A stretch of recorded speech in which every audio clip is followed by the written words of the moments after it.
it any better on this phone or not really?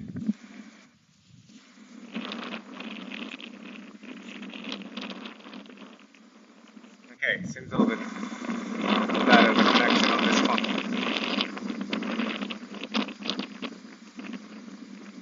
Oh, that's okay, Chris, don't worry.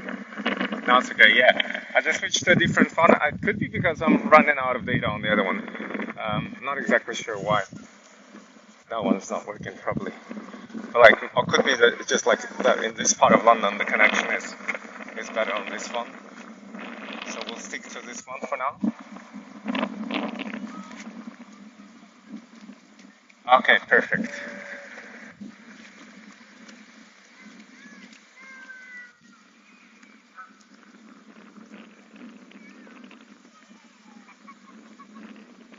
Haruki, welcome back everyone. Gloria.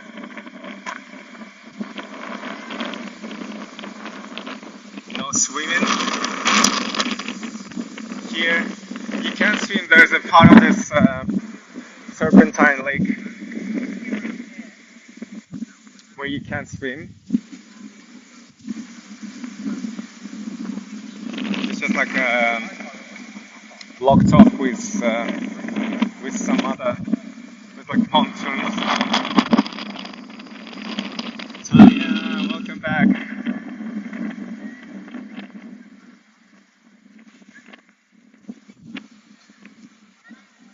Anche il suono è buono. Okay. Ci si sente bene. Okay, you can hear me well as well. Perfect. Let's see. I think I had to technically terminate the other live, so we lost our likes and shares from there, unfortunately. But as long as the picture quality is okay, we're good for now.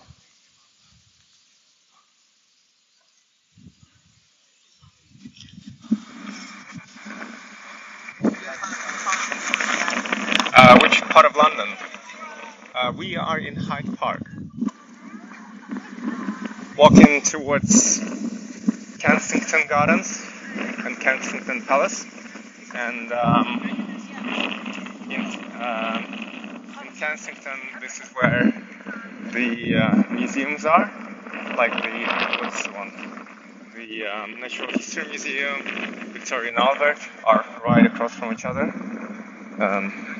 separated by a road, and yeah, and there's Science Museum here as well.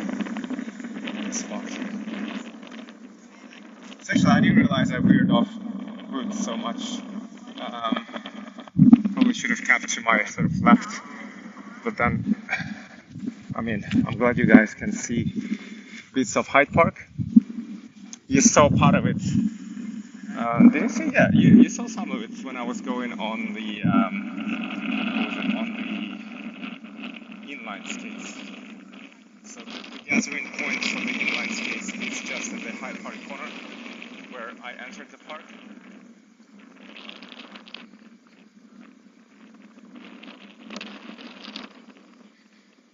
Yeah, it's a huge park. Let's see, it's probably going to take I would say, at least 20 minutes at this pace to get to Kensington. Well, no, actually, we're very close to Kensington Gardens. And then on the other side of Kensington Gardens, so sort of opposite from here, is the Kensington Palace, where... Okay. Oh yes, sorry, Dagmara. Yeah, there are intermittent issues with the internet connection here. And the voice, it could be you may have issues because it's quite windy here. Aisha, hello. La neve va e viene ancora. Oh, okay. Yeah, it's a little bit better than the other network so far. At least here in Hyde Park. So we'll see. This one seems to hold up a little bit better. The other one, who knows what's happening with it.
guys, no need to send me the gifts, save them for the battles. If you're going to be tuning into the battles today and tomorrow. Oh, look at this. Ducks, I think they must be male, no? Because they've got this beautiful colors to their feathers. Are they ducks or geese? I'm not sure.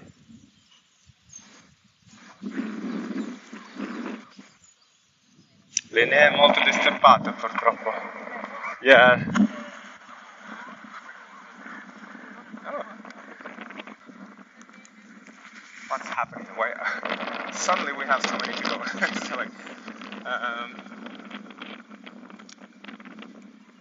London is really a nice city. Oh yeah. But I think the same can be said about Paris, no? I reckon.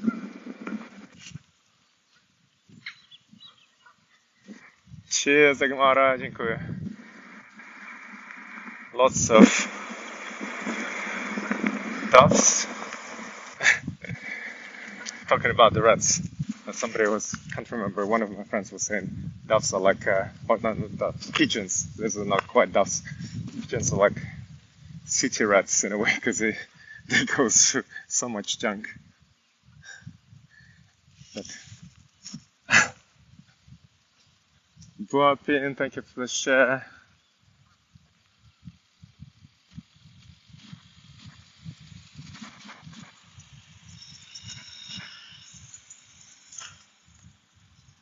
Manca anche il suono ora. Non si sente più di tanto in tanto. Oh, really? Let me just double check.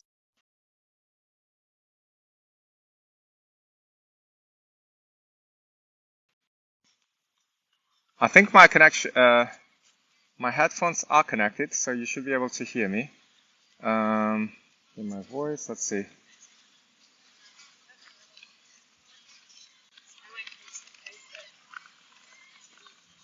Un po' meglio adesso. Okay. A little bit better now. Could be because it's less windy right now, so you should be hearing me a little bit better. By the way, I think if my memory serves me well, we are going to be crossing this road which separates Kensington Gardens from the Hyde Park. And in Kensington Gardens,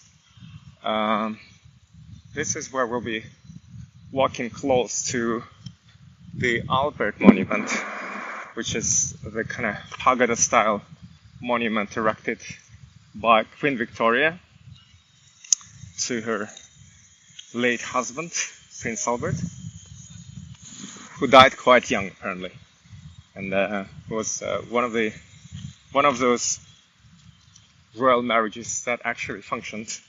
Like they apparently fell in love with each other, so they were in love as a couple, and yeah, I think they did quite a lot of things together. Well, they certainly are in the history of the UK. I think they left quite a lasting legacy. And it was under Victoria and Albert, I reckon, that they had this the Great Exhibition, one of the first ones in the world, the Great Exhibition in London. I think there was one also held in Paris at some point, where you have some structures left in Paris after the World Expo in Paris as well. And yeah, the next one is the one happening in 2030 in Busan, in South Korea.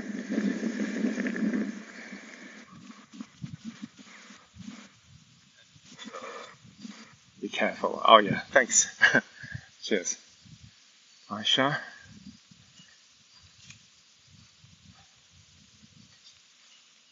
You can't hear well. Okay. Yeah, hopefully now you might be able to hear me a little bit better. We are in this quieter area. It doesn't seem to be a lot of wind as well at the moment. Okay, Kensington Gardens. I'll read out to you. A wealth of wildlife can be found amidst the historic formal landscape of Kensington Gardens, one of London's sites of metropolitan importance for nature conservation. Surveys have recorded 156 species of bird in the park. Both tawny and little owls can be seen by day perched by their favorite tree holes. The tawny owl is nocturnal, so is often heard calling at night. Keep a lookout for hobbies. These falcons, the size of kestrel, with long pointed wings, have a dashing flight and will chase large insects and small birds. The park contains areas of lowland acid grassland and heath, which are developing as a result of sound management. There are also many mature and ancient veteran trees of great wildlife value which support an assemblage of insects such as bees, butterflies and moths, hoverflies, grasshoppers and beetles. Kensington Gardens is also a good site for bats, with 8 species recently recorded. At dusk, bats emerge from their roosts in mature trees and nearby buildings to forage on park's rich insect life. The ring-necked parakeet is also regularly recorded in Kensington Gardens. There are concerns that this pest species is negatively impacting on our native flora and fauna. So the little owl,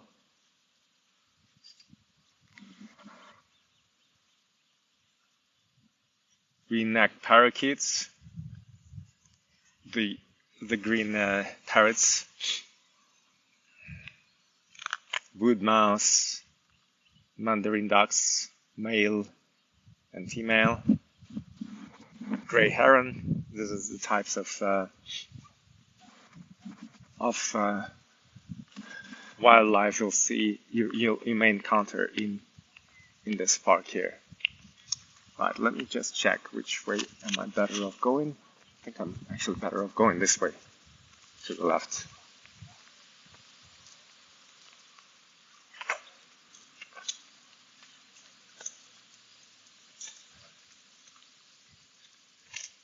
Giovanni. Giovanni means young. Makes me think about Don Giovanni. Flying Pig, thank you for the share. Cheers. Ok, ora ti sente bene. Perfect.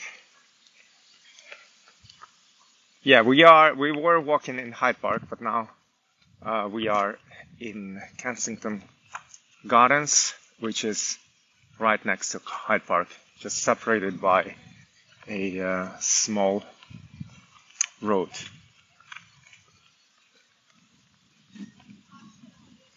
Hold on.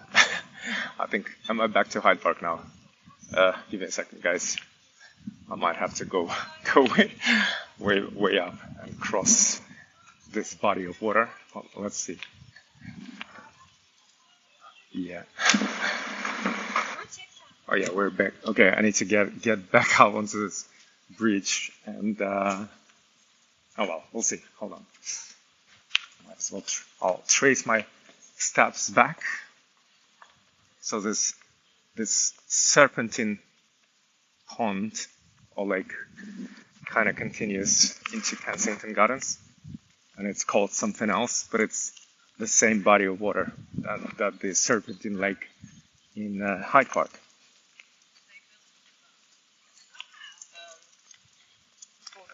Sta andando nella direzione sbagliata. Okay. Wrong direction.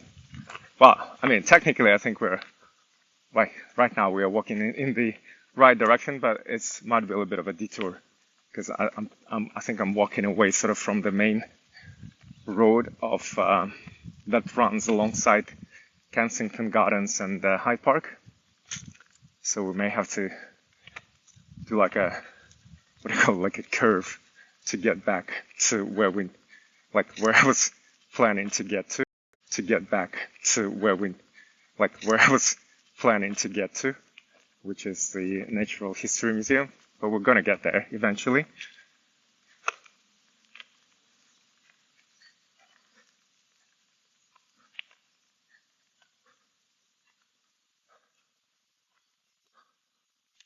Oh, look.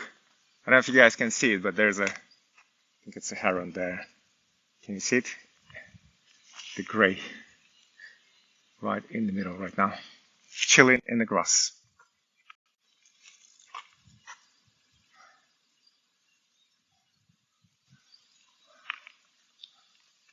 Let's see, I'm going to read out to you what this monument is. Monumental sculptures he made are on display around the world and are much loved and appreciated by the public. So the arch was installed, let's see, it doesn't say around the world, and are much loved and appreciated by the public.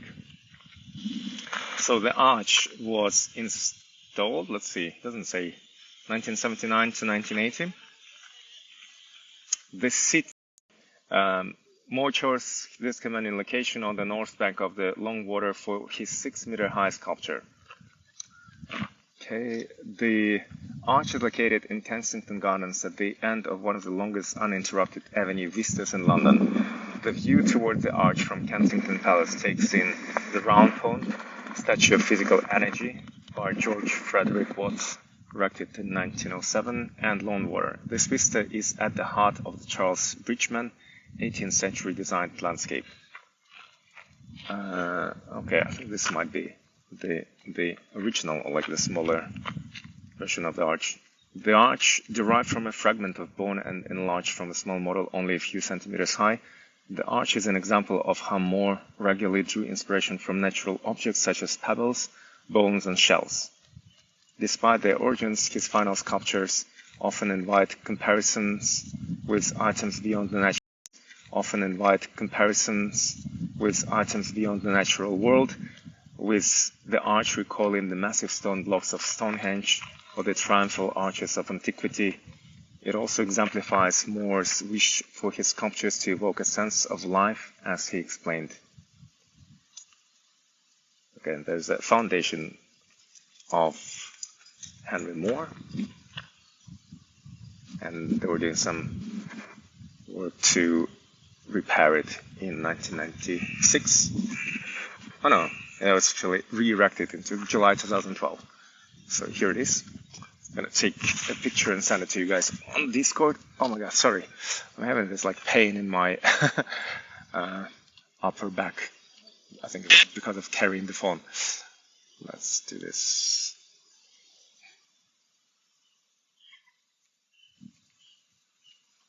Momo, hello.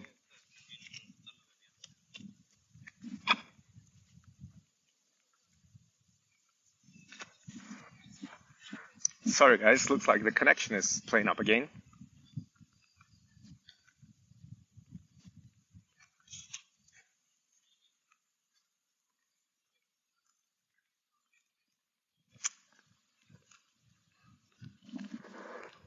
Thank you, Gloria. Continua fino ai Italian Garden, dove ci sono le fontane, e poi prendi la sinistra per continuare. La sinistra è left, right? Okay, we're going up until the Italian Garden, where there is a fountain, and then we can take to our left to continue to get back to our to our main destination for today.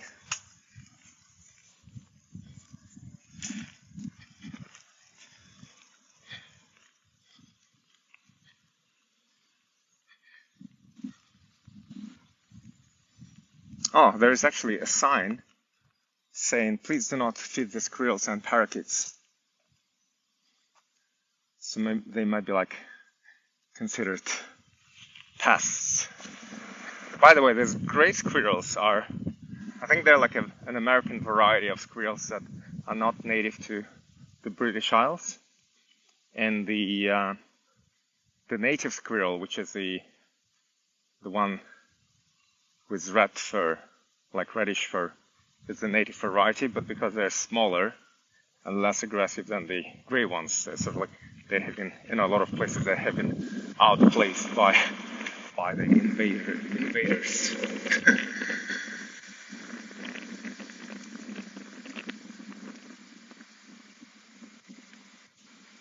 Reminds you of memories with My grandparents. Oh, you came here with your grandparents, Bebe? Hi, Helen. Hello. Okay. Where are we now? I feel like I'm getting close to the end of the Kensington Gardens here.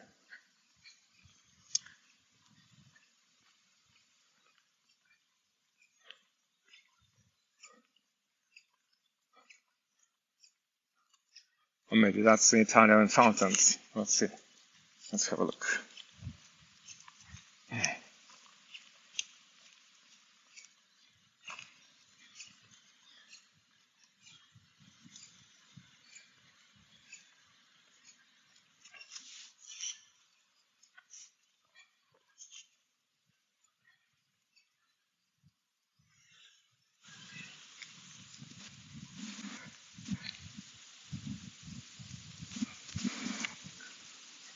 I need like a camera holder that I can just attach to my body so that I don't have to hold it with my hand.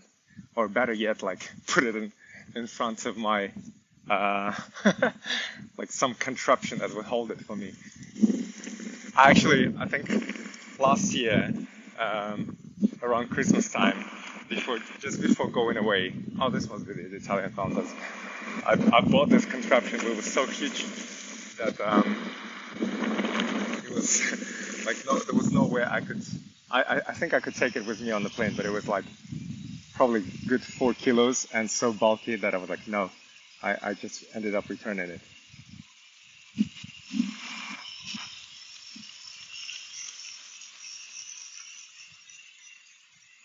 I'm gonna take a picture of this. Oh yeah, I know this place actually. Yeah, these are the Italian fountains Gloria was telling us about.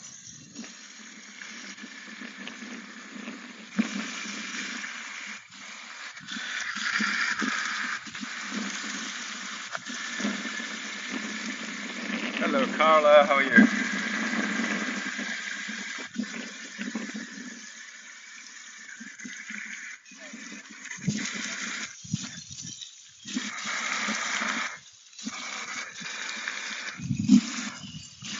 Yeah, it's a beautiful place. I think the view is actually better. It's very symmetrical, so you'll have fountains. The view is better from this little pavilion here. Let me read out to you. Welcome to the Italian Gardens. A royal romance. How would you commemorate your devotion to the one you love? In the 1860s, this exquisite reflection of Renaissance Italy was created under instruction from Prince Albert as a romantic gesture for his beloved Queen Victoria.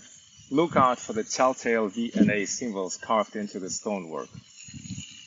Renaissance restored. Once part of Kensington Palace's royal grounds, Italian gardens have always inspired romance. They were lovingly restored in 2011 thanks to a generous gift from the Tiffany & Company in New York. These works were part of a wider program, Tiffany Across the Water, which focused on the restoration and renewal of water features across 5,000 acres of London's 8 royal parks. Let's see what else. Architects and artisans. In 1860s, the finest team in the land was commissioned to make Prince Albert's vision a reality, with a design led by Sir James Pennethorne. 150 years later, the restoration works required equally fine attention to detail and high artistry to restore the vision to its former glory. Specialist on-site stonemasons worked 1,200 hours to restore the gardens, to recreate 8 life-size swan heads and necks and the arms of broken nymphs. The focal point of the restoration was to clean and restore Tazza fountain overlooking the Long Water.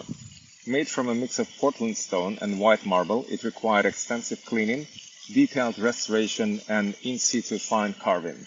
The Tazza's name derives from the Italian word for a cup or vase on a pedestal. Take a picture of this for you guys, and you can then read and translate. Those of you for whom it may have been like too quick me reading this stuff, I'll send it to you on Discord as well.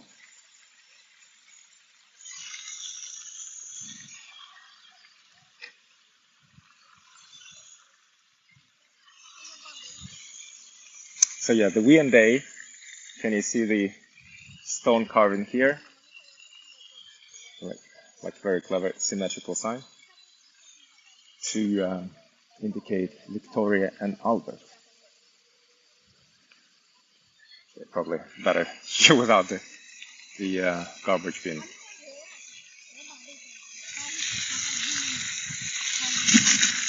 Sorry.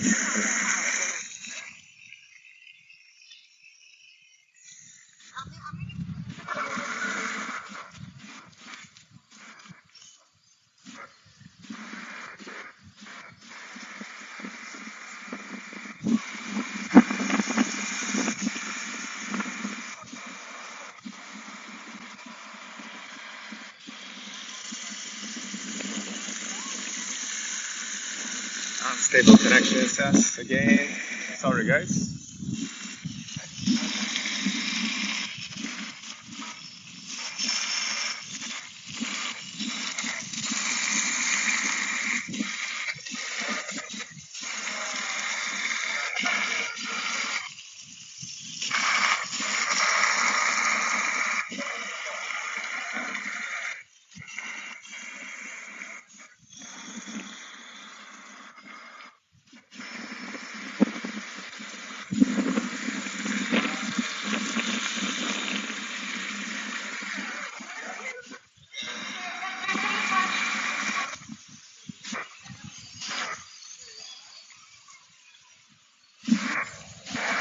Okay, and here's our exit from the park as well. I think the Kensington Palace is on our left-hand side over here. Oh, okay. I need to get on like boots, get myself some ibuprofen, get this pangs of pain in my right shoulder. Look at this car. Oh my. Another Rolls Royce, second Rolls Royce of the day. This one is more historical. And I think it's doubles up as an ice cream car, no?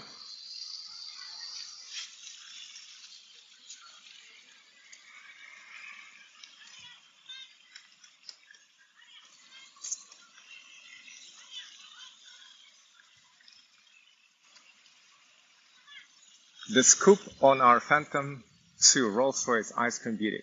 The original chassis was produced in 1932 and supplied to Hooper & Co. of Kings Road, Chelsea. The original limousine body was very elegant with a fixed bench front seat and a spacious rear seating area. There were also 2 additional folding seats providing a 2+2 arrangement. Then, approximately 30 years ago, a previous owner chose to scrap the Hooper body by sewing it off at the waistline. The roof, door, tops and glass were presumably lost forever. The car was painted white and was fitted with a crude canvas hood to begin a new life as a wedding car. Many years later, Stuart Whitby, who had previously trained with Rolls-Royce motor cars, but now of Whitby Morrison ice cream vans, fulfilled a lifelong dream to own a pre-war Rolls-Royce and create the ultimate ice cream van, which stands before you today. The frame is made from English ash and the panels from aluminium, with trims in Connolly hide. The design combines classic beauty with the added bonus of 7 delicious Waltz ice cream. It really is a Rolls-Royce of ice cream vans. Yeah, look at that. Haven't seen this one before. Rolls-Royce ice cream. That probably took quite a bit of time to restore this. Okay, let's head out of the park. And I think we're gonna be right very close to... Oh, hold on, are we? Actually, let me look it up here quickly. Before I start heading in the wrong direction. Which way is V and A? Or oh no, we're still like good 23 minutes away from Victoria and Albert. Huh? Turn right.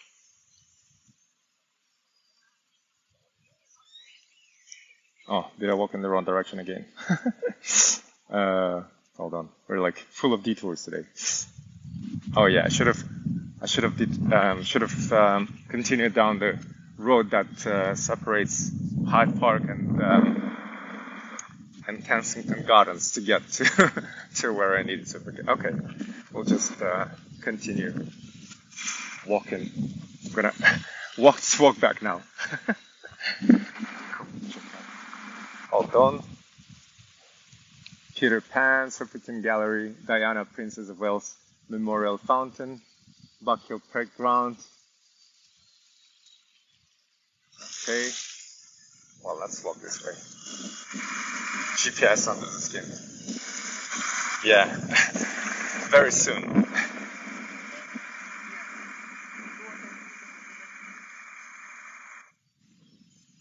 Okay, we're gonna walk past the Peter Pan statue on the way.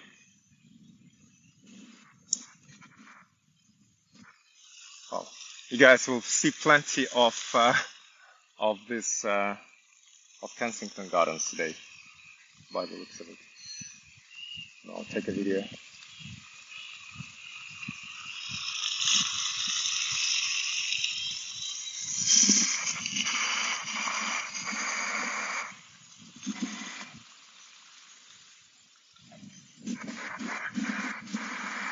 We'll send it to you on Discord. I feel like if I send these videos on WhatsApp, it's gonna it almost feels like I'm spamming you. Whereas on Discord, because we have this dedicated sections for all the different things, it feels like, at least people have a choice of whether or not to look at the pictures if they want to. It's slightly just a little bit better organized.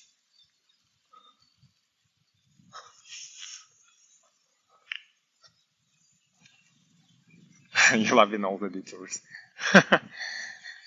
Yeah, the fountains are very nice. You have many of them in France, no? Like the French architecture is very nice. Like you have all these chateaus but not especially in the Loire Valley. I've seen some on the pictures there, like some really nice palaces in France.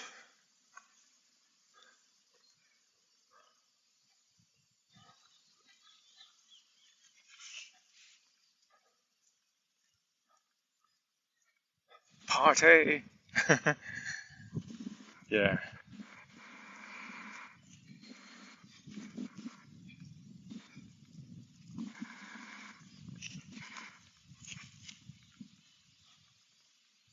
I mean, there was a lot of probably competition in rivalry between the British and the English,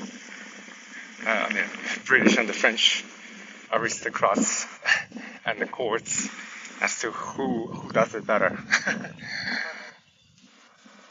Okay, statue of Peter Pan here, and a homeless guy also on the bench.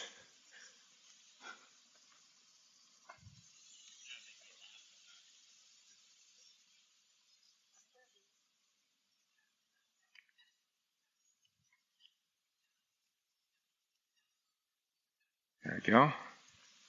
And there's also an audio guide here, so you can type in speak2.co/Peter. No, actually, hold on. Let's see if we can get this. Technology works. No? Okay, typing doesn't work. Let's try this. Oh, speak English. No, that's something else. Okay. Okay, speak.core. Shooter. No. Okay. Doesn't really work. Something else comes up.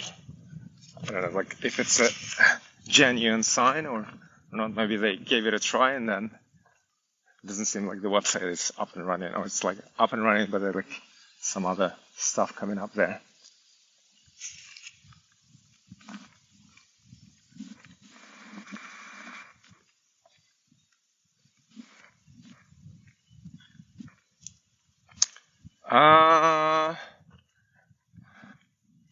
Greece, I'm not sure. I think I think the Discord has got probably one of the highest functionalities like you can get in terms of the file sizes, etc. I just noticed that I could do like some other upgrade to it, and I said, okay, well, I'll do it. I'm not even sure if that boost, called boost, if that actually did anything to it. But since I had that option, I thought, okay, I'll just do it in case it does something. Boost, if that actually did anything to it. But since I had that option, I thought, okay, I'll just do it in case it does something. But yeah, like 500 megabytes was already quite a size. I reckon if it's more than 500 megs, like probably the best thing to do is to upload it to YouTube and then share a link.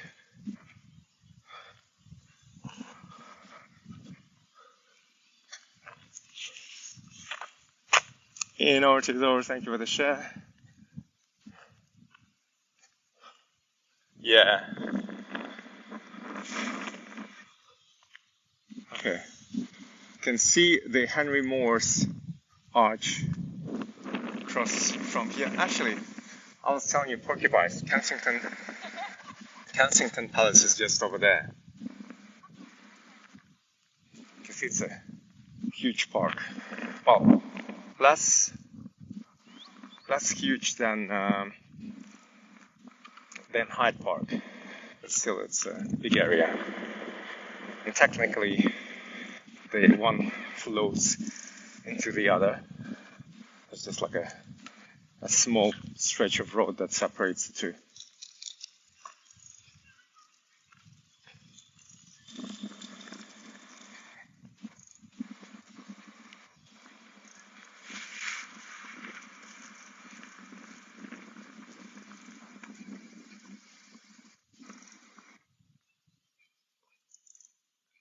Hey Sasha, thank you for the heart me. Cheers. Welcome everyone. We are on our I thought the walk to the museum would take me like 30-40 minutes. And look at that, I think we're oh my god, what time is it?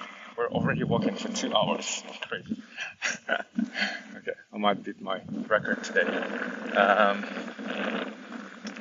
With 18, well, it wasn't even my record. It was like surprisingly not that many steps the other day. I thought it would be more than like 20k steps, but it was only 18,600 something like that. And Chris, you were so like close to the number. I was like, when I saw your guess, I was like, oh, how did you do it? Dagmar, thank you for the roses. Guys, please don't worry about the gifts. If you are gonna tune into the battle, better save them for the battle. Although I think the battles, we'll see. I'm kind of new to all this events organized by TikTok. So I thought, okay, let's give it a go and then see how it goes. Laura, thank you for the heart me. Welcome to Sasha's Angels. Walk around the world. Well, not the world so far, but yeah, a few of the locations.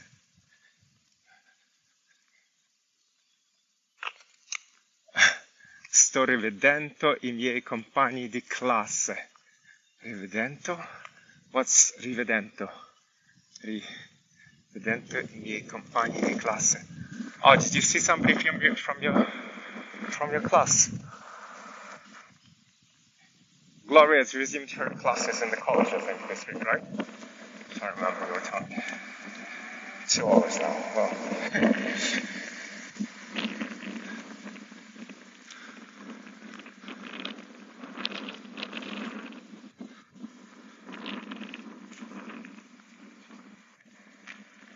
by the way, we'll see. I was thinking last time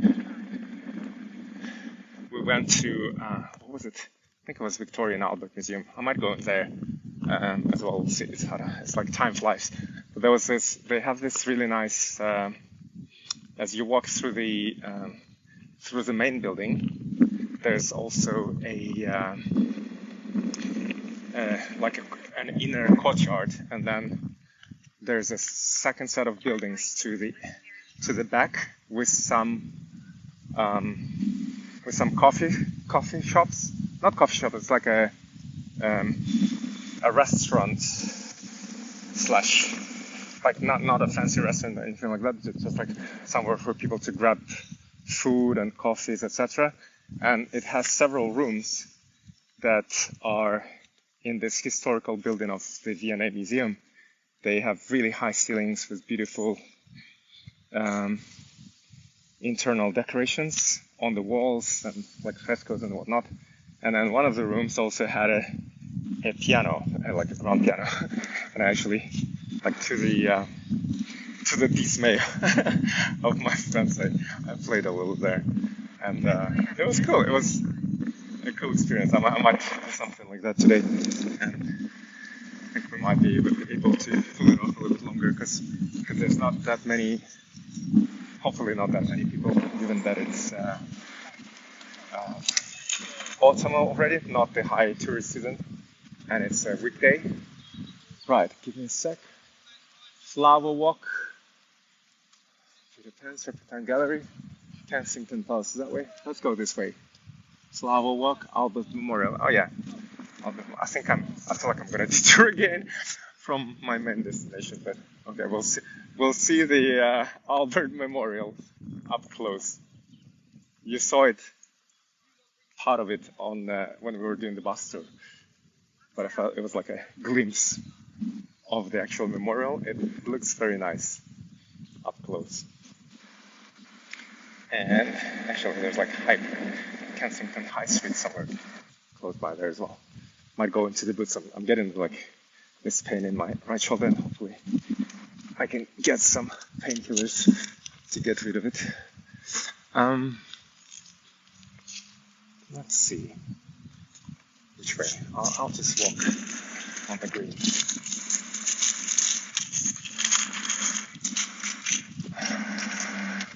Nice Indian summer feel in the air. It's warm and crispy as well. Very nice weather. Just about right. Oh, there it is. Is that a monument? I think it is. Yeah.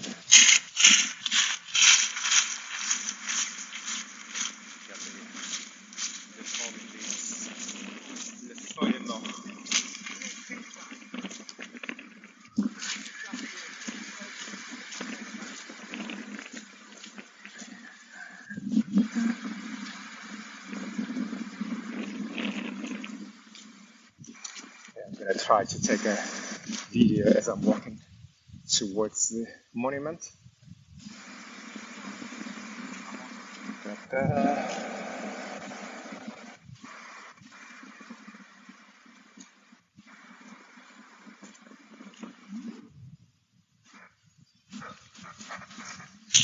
Oh yeah, the sound of the leaves.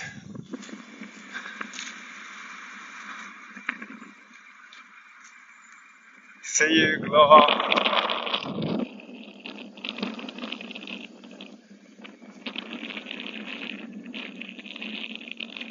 It's a huge monument, as you can see, very tall. I don't remember the exact details, but if you go into that on the website of that bus tour company, I think they have the audio guides, which will tell you a little bit more about the monument.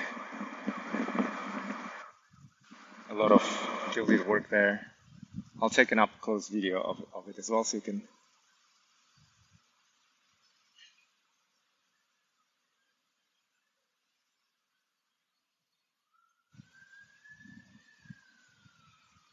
look at it.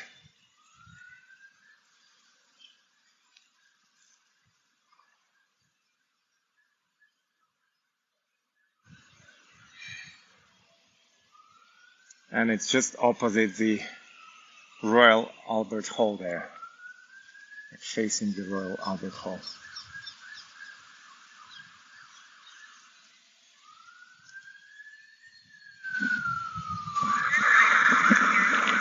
And behind the Albert Hall is the Cadogan Hall, which is another venue. I think we have pointed it out to you as well.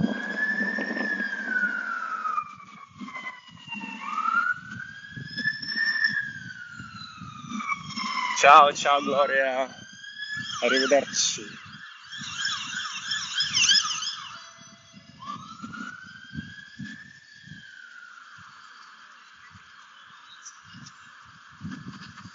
It's like the frescoes on the sides of the monument are pieces of art themselves.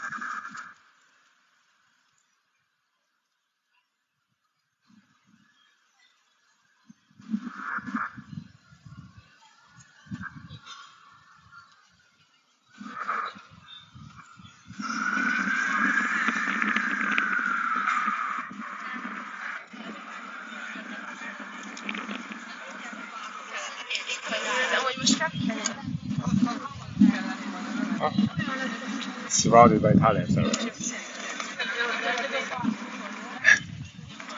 judged by the intonations.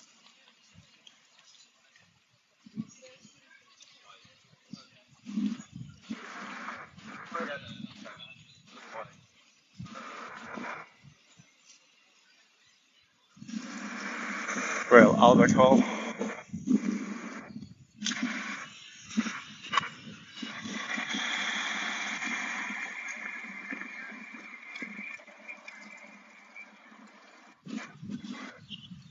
Oh, there's some restoration work as well.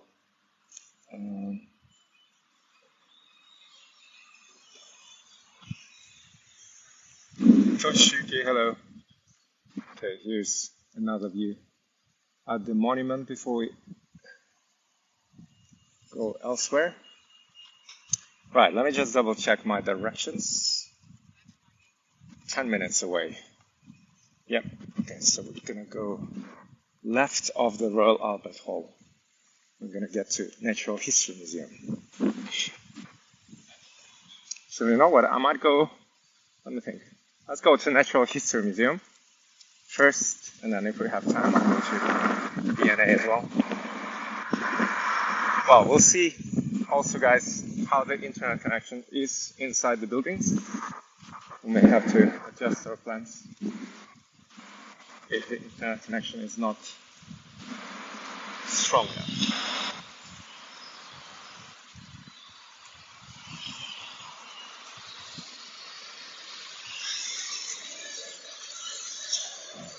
Girls studying in Royal Academy of Music, I think. Got carrying a violin and a sticker. That sticker suggests that she studies at Royal Academy of Music.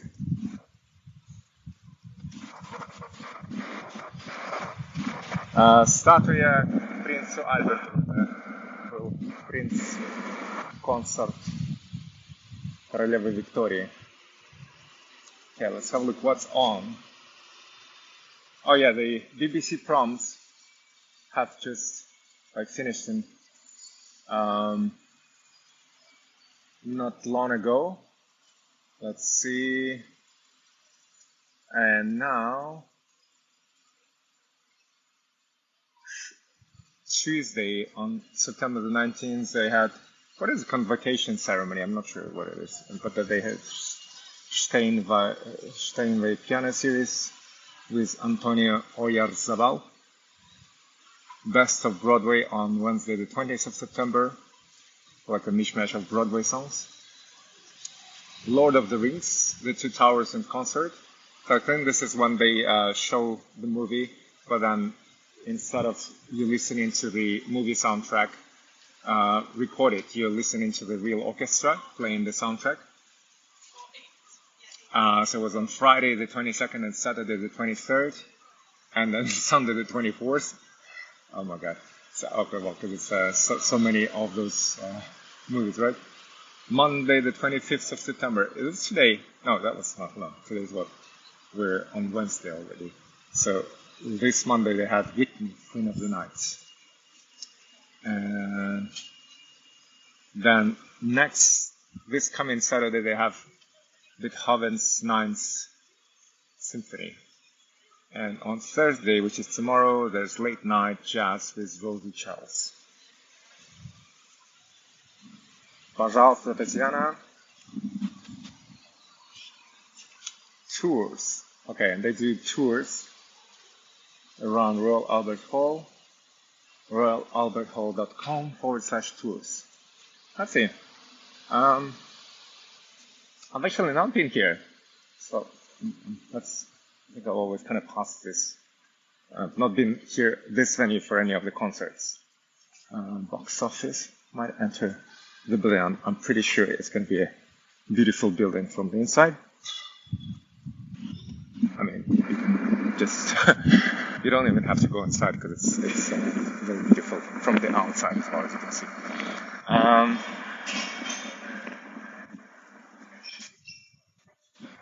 There's lots of doors. Might be closed, I should know. Should be open.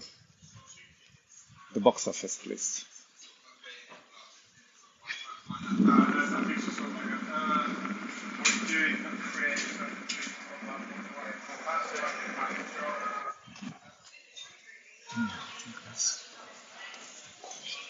Hello. Is it the box? Oh, from the other side. Oh, okay, gotcha. Cool. Thank you. I think it must be like the back door for the musicians to enter the rehearsals. This way? Hold on. Stage door. No, this is the stage door. Okay. Oh, okay. Door 12. It's box office, cafe bar, and the restaurant.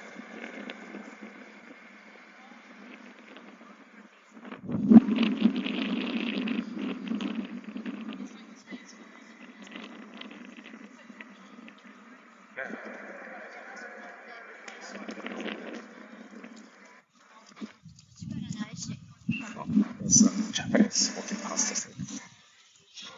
Hi there. Hello. Yeah, good, thank you. Okay, cool, sure. Give me a second, guys. Oh, you want to check it? I wasn't sure what. There we go. Give me a second, guys.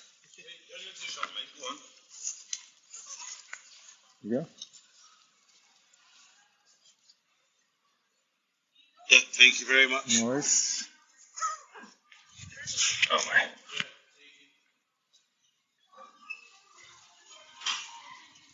Okay. The coffee's the Verdi Cafe. Box office.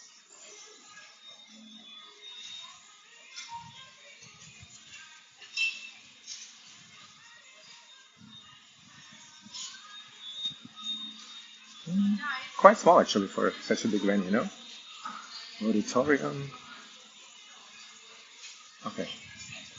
Nothing. Not as nothing. Not as imposing looking as it is on the outside actually, but inside it looks very beautiful. I'm pretty sure. You can kind of take a glimpse of what it looks like inside. Looking at this picture.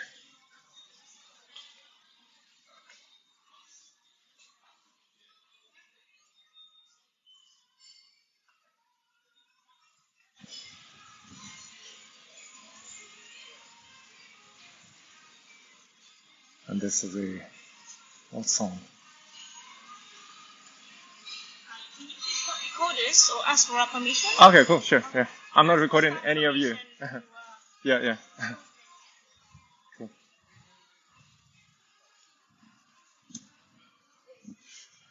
Let's go out. Oops. To the whole rats and what they want, yeah. But you got to look at it. Your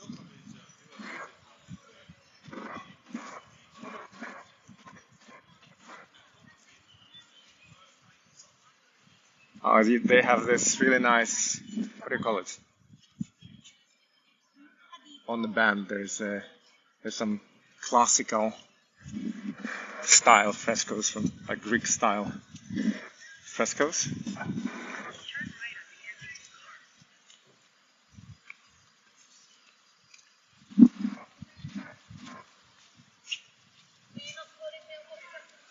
Another view here.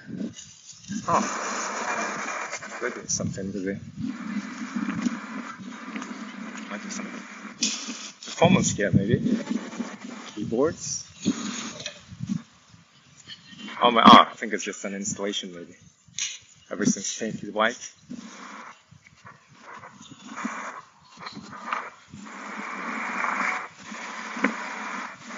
Royal College of Music building.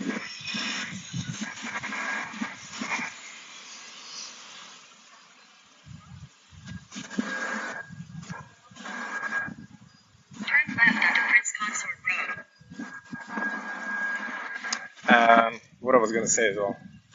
So I have a couple of, I have a friend who is a concert pianist here in London. I've been invited for,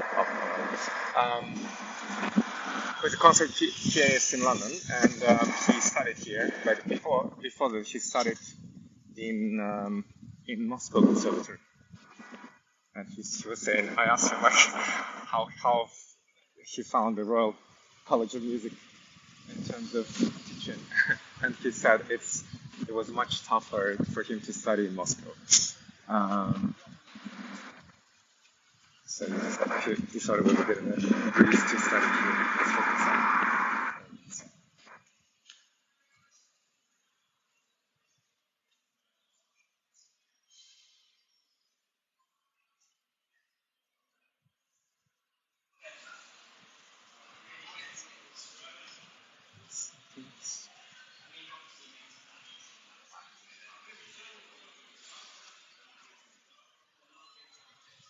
Sounds of South America, 6 p.m. in November.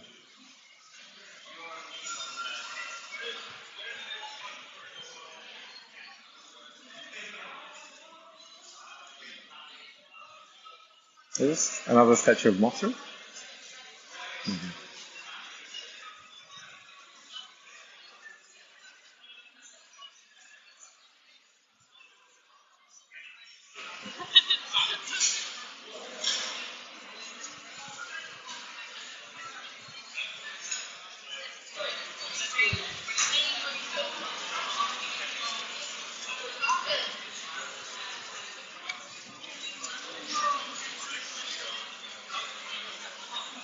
Oh, nice courtyard here. Look at this.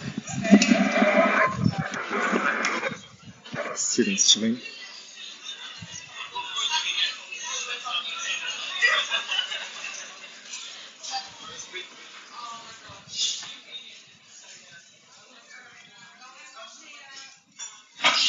I'm pretending that I'm a student.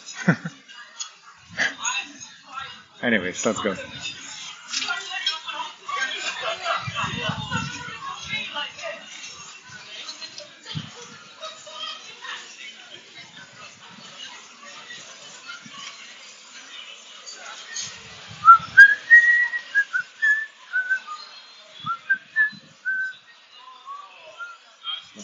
Let's go that way. Oh, great. Probably students from all over the world around here.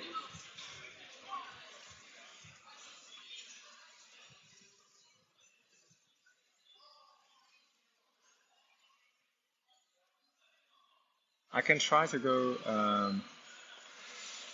down here. We'll see. Might not get the internet connection. But let's see it.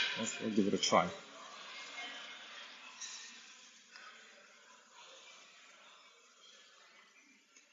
Oh, look at this. Very nice. It's like a library there, guys. Can you see? It says Bach. It says Bach.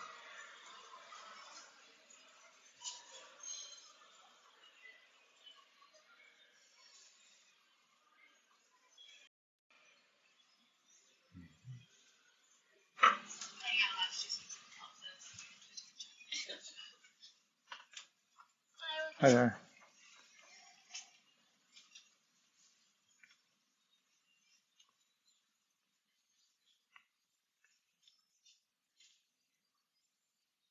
Village back. Okay, just connected to the internet here.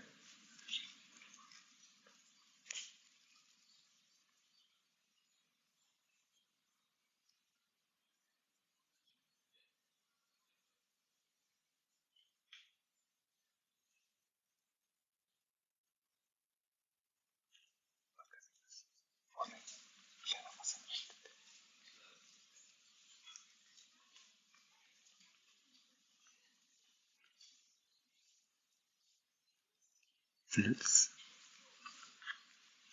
It's like a picture for Apple.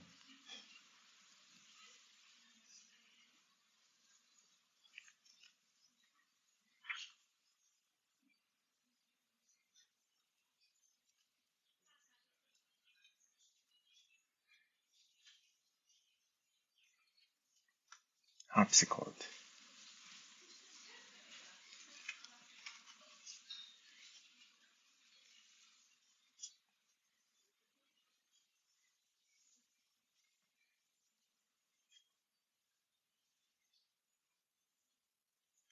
Oh, you know, I said flute.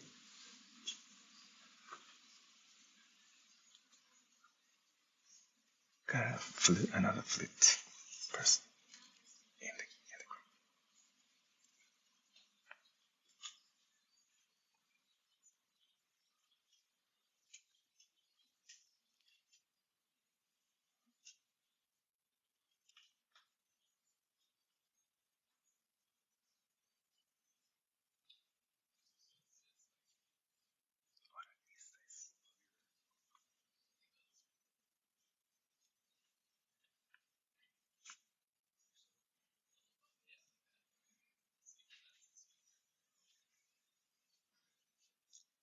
Organ.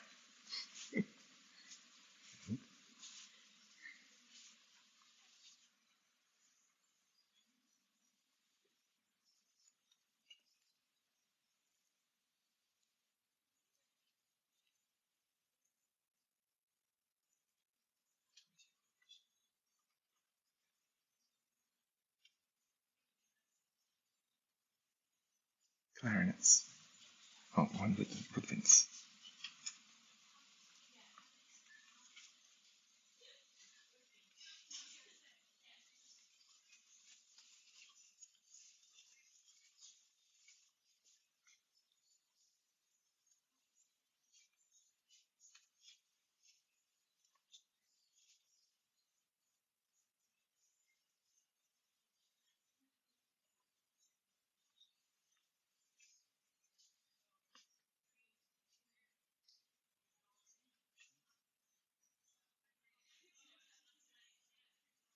Battle harp.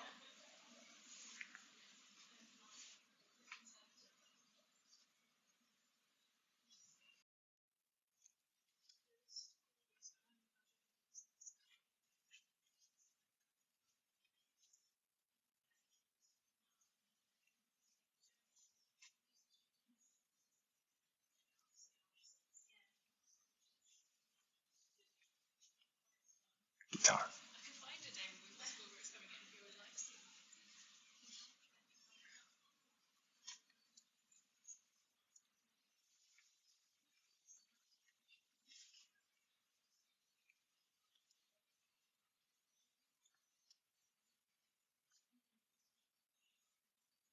So tiny.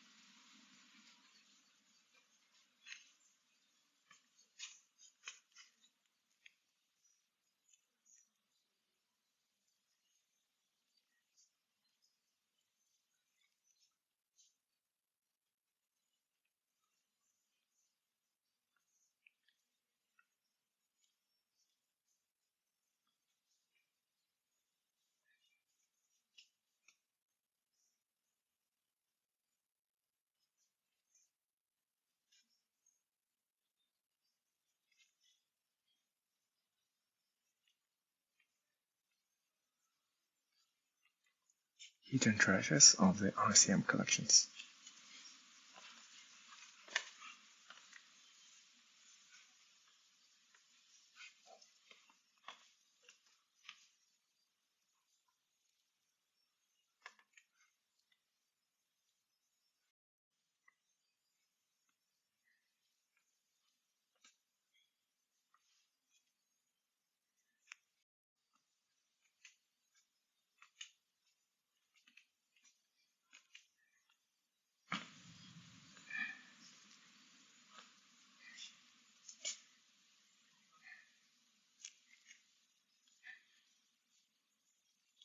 The RCM owns a collection of over 2 million, oh my god, 2 million musical treasures from the past. Among them are manuscripts and early paints, instruments, paintings, concert programs, and sculptures spanning more than 6 centuries. Together, these objects make one of the largest historical collections in any conservatoire in the UK and beyond. They are a valuable resource for the study of music history and performance, particularly in London. Today, the collections are used for study, research, and performance, and are enjoyed by many music lovers. What a space! Look at this! Oh my god! Where is this from?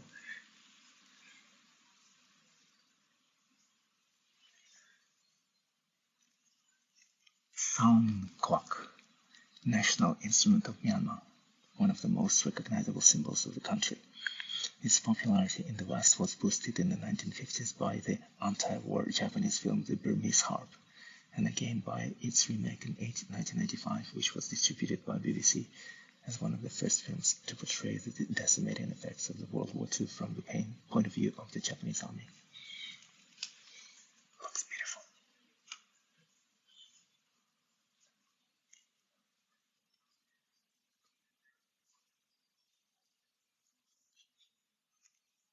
Ooh.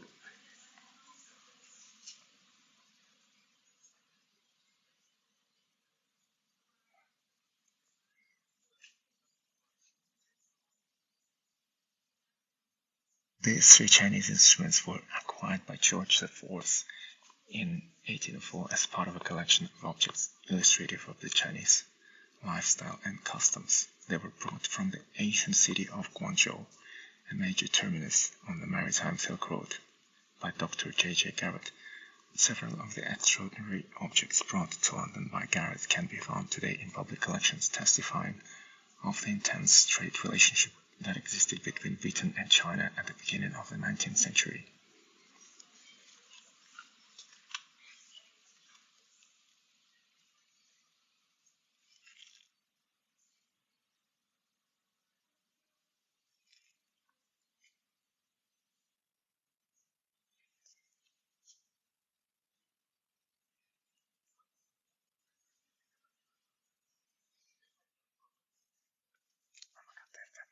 Kind of meditational, guys. Look at that.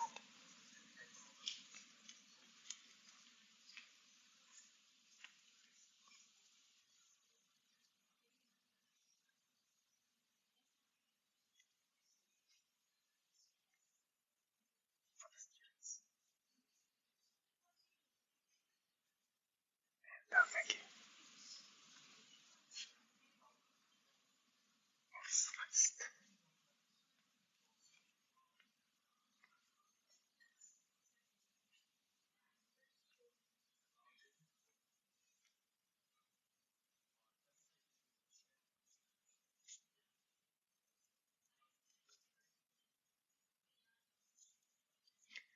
The Royal College of Music holds over 1,600 musical portraits by celebrated German artist Milan Kosman, who lived between 1921 and 2017.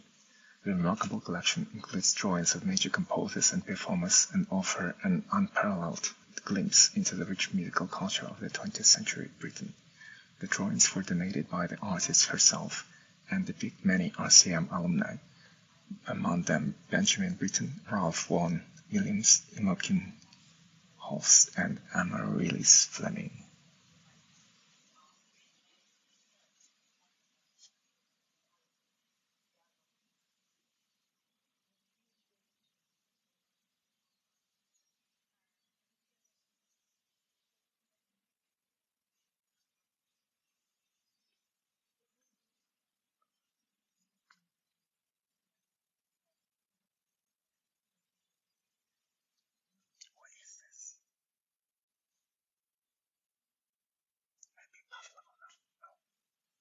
Mary Garden. Okay, Mary Garden's early success. Mary Garden, 1874 to 1967, was one of the most famous opera singers of her era. Born in Scotland, Garden began her early vocal training after her family moved to the United States in 1883. In 1896, Garden moved to Paris, where she continued her studies and met local luminaries including Albert Carré, director of the Opéra Comique, and the composer Jules Massenet. Mary Garden's early success as a singer led her to join the Opéra Comique in 1900. In 1902, she premiered the role of Melisande in Claude Debussy's only completed opera, Alas et Melisande. Here she was celebrated for her vivid powers of characterization and rare subtlety of phrasing. 2 years later, Garden recorded 4 discs for the gramophone company, accompanied by Debussy and the piano. These were the only sound recordings made by the French composer. Oh, wow, cool. French connection. Jules Massenet wrote the title role of Cherubin, 1905 for Garden, and she later appeared in many of his operas such as Manon.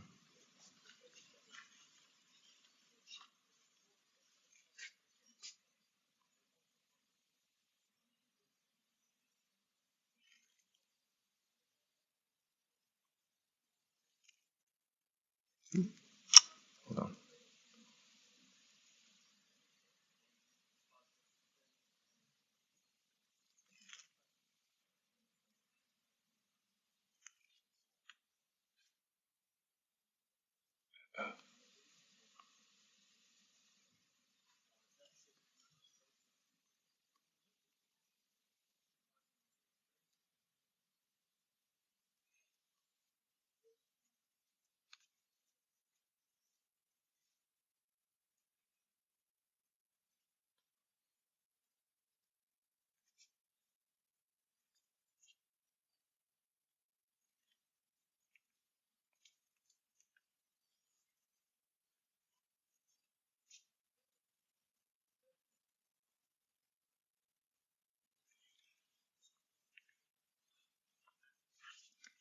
The Royal College of Music Library holds a range of historically and internationally significant items in addition to its comprehensive lending collection.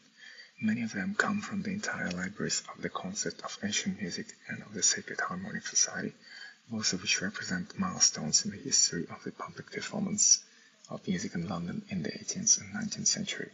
Highlights include manuscripts of Mozart's C minor piano concerto, K491, Elgar's cello concerto, and Chopin's Minute Waltz. In addition to this, the library houses the Anne Boleyn music book, one of the most significant manuscripts of the early 16th century, believed to have been owned by Anne Boleyn.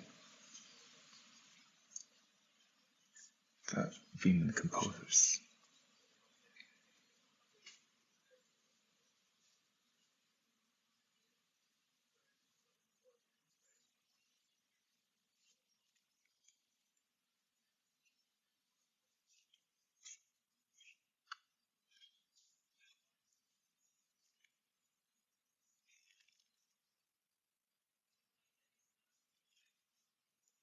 Flutes. Here are the flutes.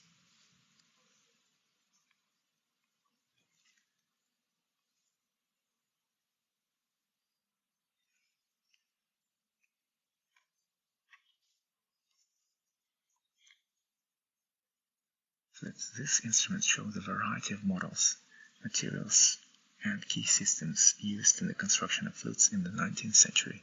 In these years, flutes were extraordinarily successful and were popular among amateurs and professional players alike. National schools, influenced by repertoire, context of performance, and often famous players, emerged in the European countries, leading to the production of flute models that differed in range, pitch, and strings. The introduction of the Baum's model, with a cylindrical metallic body and large finger holes covered by keys, gradually became standard in the late 19th and early 20th century, leading to the relatively uniform sound typical of flutes today.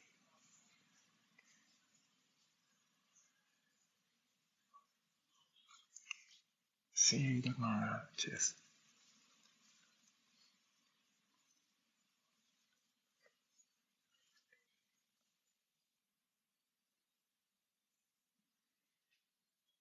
Oh, this is an Indian instrument. Sarangi is an important element of this Hindustani musical culture of North India, but it is found in various forms across India. The instrument, carved out of a single piece of wood, is equipped with two sets of strings. The first, traditionally made of goat's scut, is bowed, while a second set of metallic strings runs underneath the first and resonates by sympathetic vibration.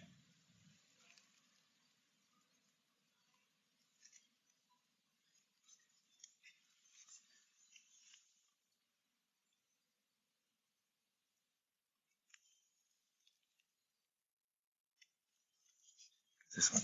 The sarinda is an instrument played with a bow to accompany singing in folk and devotional music, and it is used in all North Indian territories. Although the provenance of this instrument is not documented, its decorations are very similar to one in the V&A collection, which was imported in 1911. It had reportedly been collected in Amritsar, Punjab, and was probably made for devotees of the Sikh religion.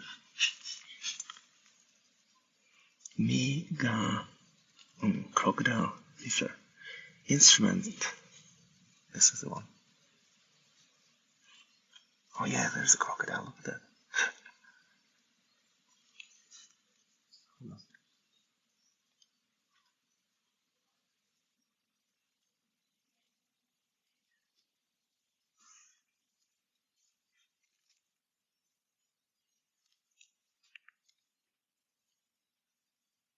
Instruments in the shape of animals of the human body have been common since antiquity. In particular, zithers in the shape of crocodiles are typical among Southeast Asian cultures and can be found in Burma, today's Myanmar, Thailand, Cambodia, and the Philippines. This instrument is equipped with 3 strings, which are plucked with a plectrum and pressed on the fingerboard by the player's left hand. The instrument is mostly played at public ceremonies and gatherings, and its history is documented since 9th century AD.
Teddy Ossia was from Ghana.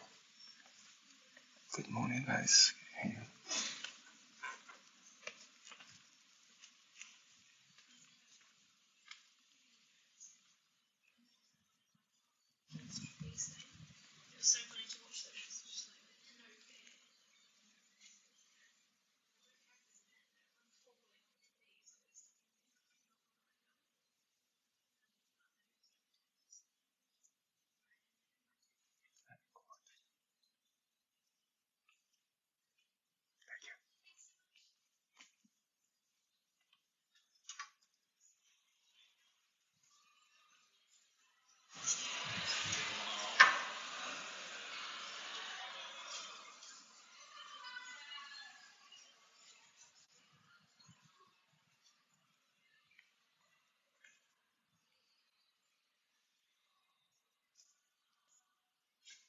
Émigré musicians.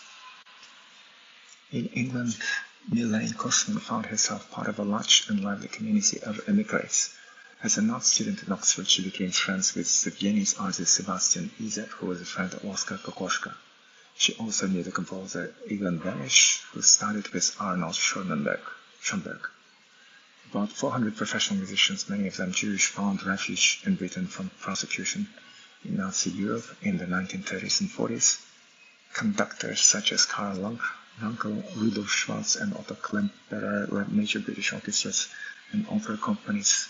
Violinists like Max Rostal, Ida Handel, and members of the famous Amadeus Quartet became leading performers and teachers, and composers like Matthias Seiber, Franz Reisenstein, and Hans Gall produced major oeuvres in Britain. Okay, those are sketches of the musicians who immigrated to the UK during the Second World War.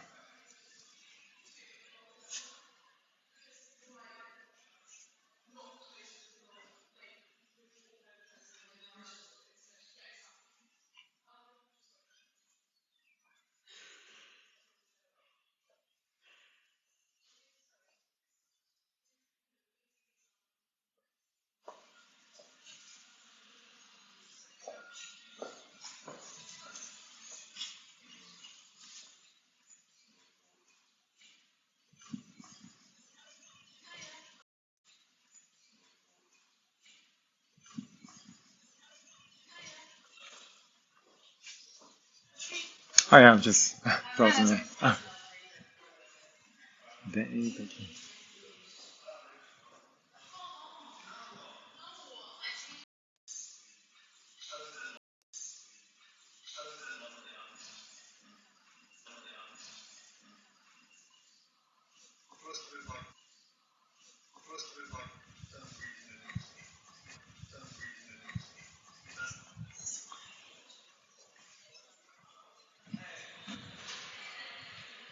Let's see. Library. I'm gonna ask them to quickly have a quick look at the library or not. No, probably not. I think you have to have access to it.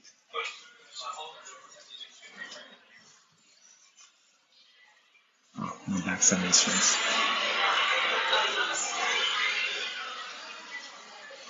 Oh no, give me a sec. I'll give it a try.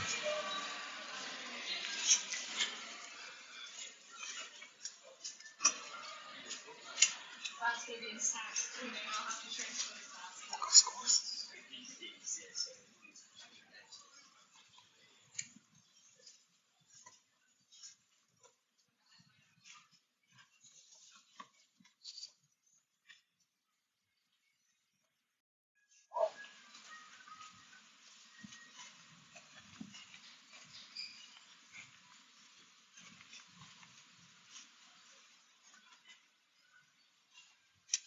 It's a huge library.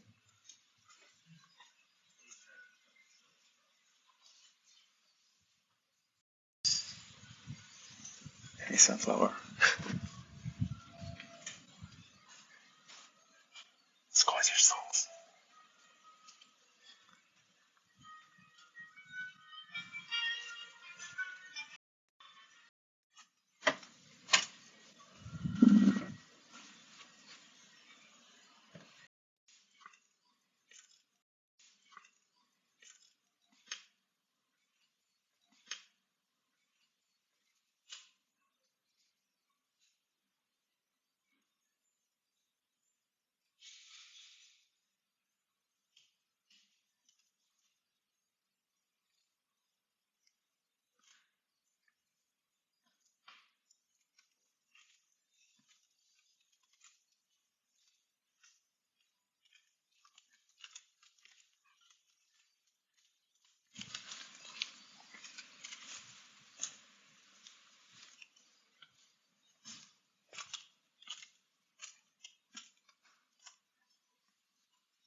That's cool, no?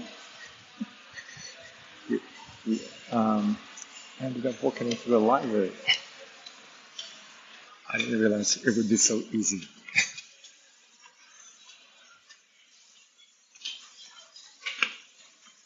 This is very Bach.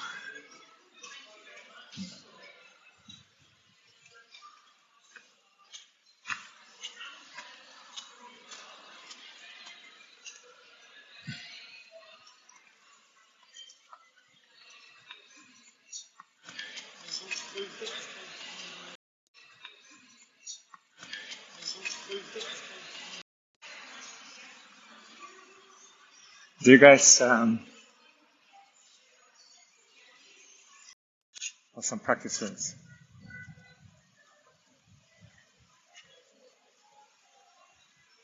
You can kind of probably hear the music.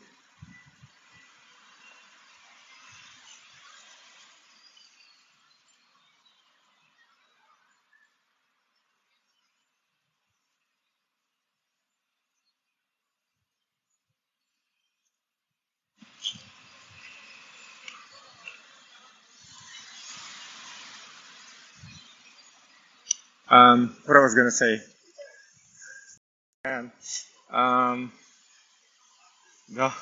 God, oh God, the Titanic. Hold on, of the air, like of a commercial pilot, and he managed to pull it off. Oh, it's lagging, and he managed to pull it off by even sneaking on the planes and flying the planes alongside real pilots. That kind of reminded this moment. Royal School of Mines. Look at this. Oh, that's a cool sculpture as well.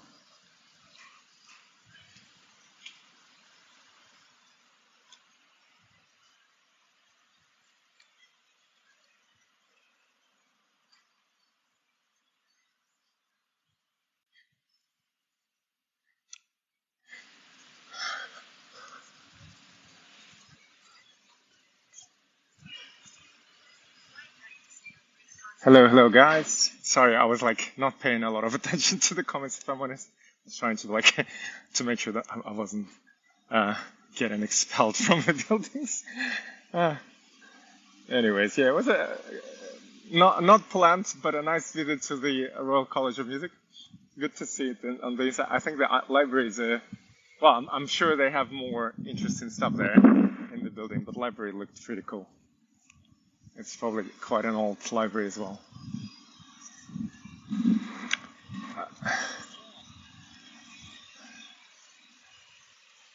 Hello everyone who's just joined.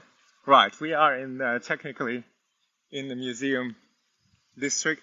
You can kind of see this road is called Prince Consort Road, so it's another way to commemorate the memory of Prince Alfred, because Prince Consort means Prince Alfred from V&A, Victorian Albert.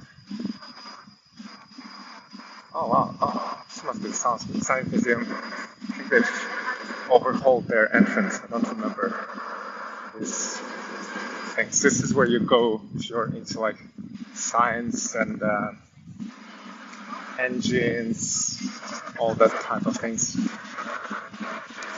Space. Oh no, this is not. Hold on, this is Imperial College London. Okay, so this is not yet Science Museum. So Science Museum is either further down the road, or we already passed it. No, I think it's further down the road. Yeah, Imperial College London. It's one of the top unis in the country and in the world, actually. Paul, thank you for the heart me. Cheers, guys. South Kensington campus on the exhibition road. And somewhere along this road, there's going to be an entrance into the V&A Museum as well, like a back door entrance or exit. Actually, more like an exit.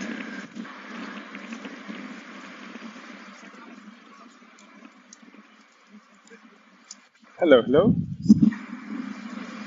Yeah, the library. It wasn't actually, it wasn't a huge amount of people, but then there were probably a lot of people kind of lost in those corridors. It's interesting to see there was this guy, I don't know if you heard it, but there was in one of the corridors, there was a guy standing with like a huge book, sheet music of Beethoven, and he was listening to some music on his phone as well. It's probably one of those resources nowadays, like a more modern take on studying resources for the musicians, where you can probably download some of the material. This is an interesting building. I'm gonna turn the camera to it now. It's quite interesting architecture, I feel. I mean, you may agree or not agree with the religion itself, but this is a Church of Jesus Christ of Latter-day Saints. Look at this, at this cool, it's kind of almost, what's the word, Art Nouveau-ish. Who's expert in the architectural styles. Take a picture and send it to you guys. It's very laconic. Yeah. Cool building.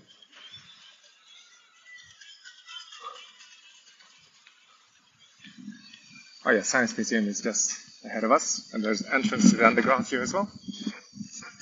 So this is Science Museum. Then if you continue walking further, that's where we're gonna, on our right-hand side, is going to be, this is South Kensington Station. On the right-hand side is going to be the Natural History Museum, and on the left-hand side is the Victoria and Albert Museum. This is where they have a lot of exhibits from kind of Britain's industrial past and you know, the modern times, steam engines, all that. Very, very nice buildings. This is I think, yeah, this is already Victoria and Albert Museum. This building here. This is kind of the back wing, Henry Cole wing. This is the exit from the Science Museum. That's the main wing, you could say, of the DNA. And this is the Natural History Museum. I reckon. Yeah, I think it is, yeah. So let's try. I'm going to try to go into the Natural History Museum.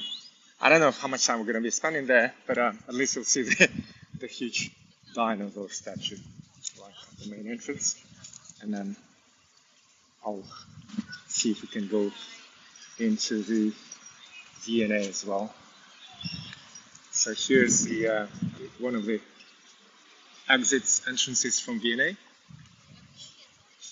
So there's some security screening here as well. Probably. No, maybe not. Look at that. Oh, there's like an exhibition with the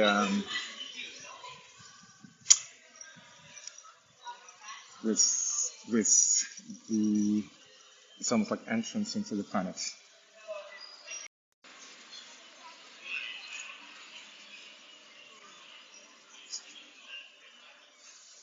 Okay, the connection is probably going to be in and out, if I'm honest.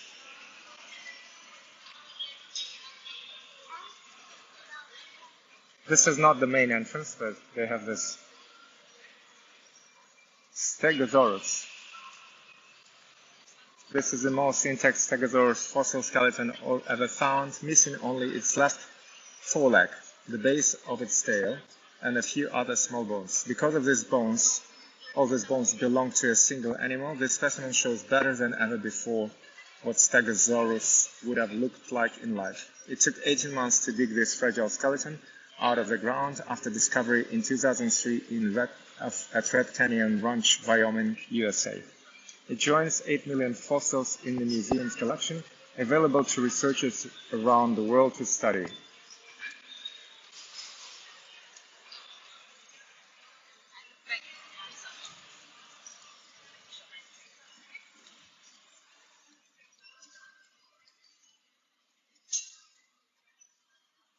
Okay, I might lose you guys here because like, this is an elevator.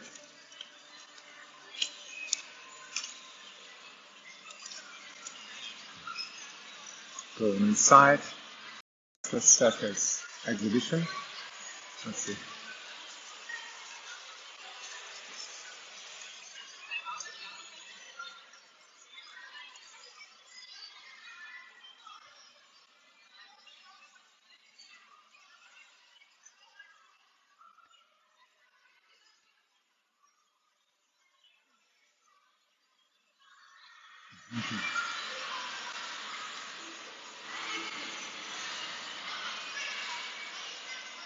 Yeah, this one has been here for quite some time actually. Like at least 10 years, I want to say.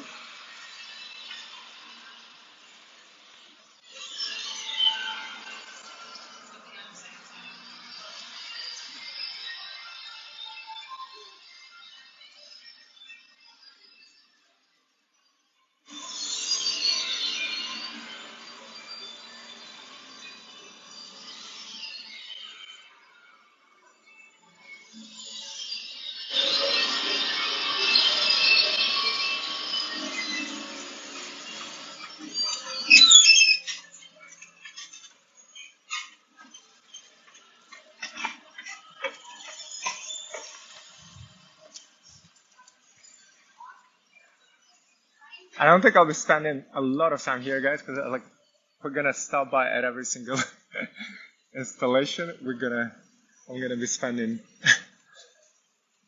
hours and hours here.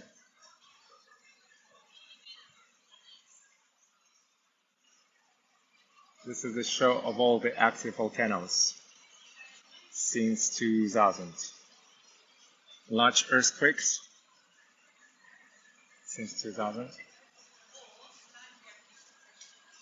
A lot of them are. Hold on, where are they? Oh yeah, like West Coast US and in the Pacific as well. Not many in Australia. In Japan, there's a lot. New Zealand, some. Uh, Surprisingly, a lot are actually around Malaysia, right? Earthquakes.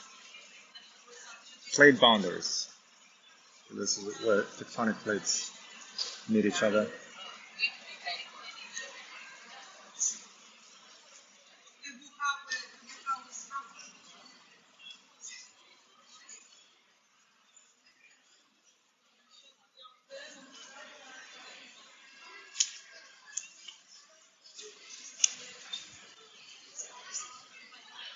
Oh, a lot of people for a Tuesday, no, Wednesday. Volcano Harvest. Like the Pompeii, the depiction of Pompeii. The biggest volcanoes on Earth. Let's see, I think there's probably going to be one in Russia. Oh no, actually. Yellowstone. Where's it? Here. Yellowstone. Number 2, Indonesia. Okay. Lake Toba. 3, Lake Taupo, New Zealand.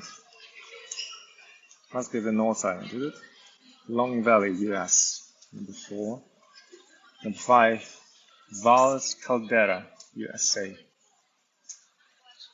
Filigree Fields, Italy. Huh? Must be missing a thing. Aira Caldera in Japan. Hikai Caldera in Japan as well.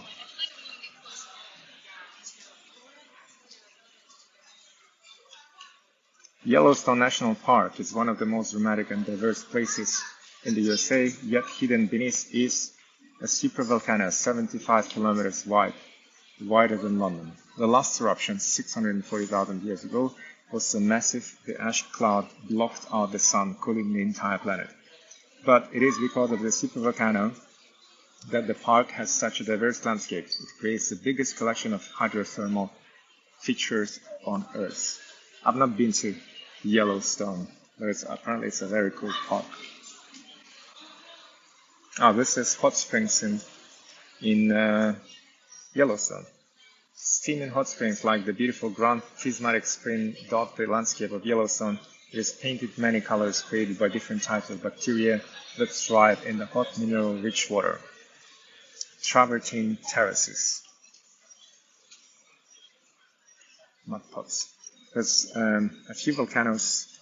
Oh look, we have something. This is like what you have, the giant steps in Ireland, but we have them in Kirill Islands in Sakhalin as well. And yeah, they have a couple of active volcanoes there as well.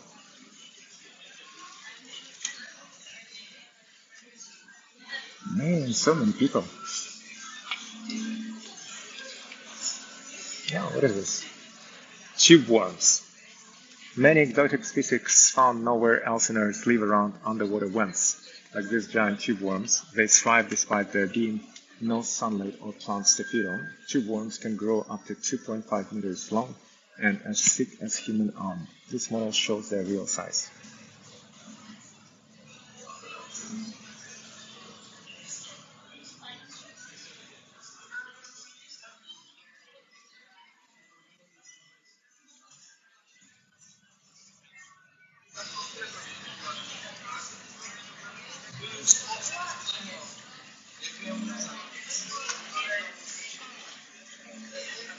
This one kind of explains all the how the tectonics of the planet and the different cores of the uh, of the Earth's work,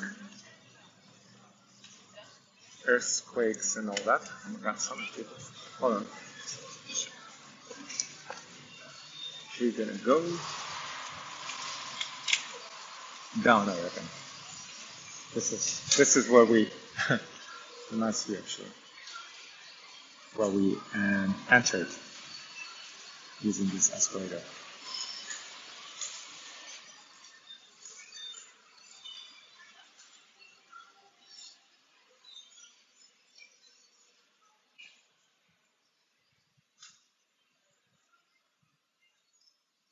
Restless surface. I'm gonna go down to the red zone as treasury from the beginning human evolution, lost in expressions. We're gonna do like a whirlwind tour of this natural history museum. The quickest ever in history, I reckon.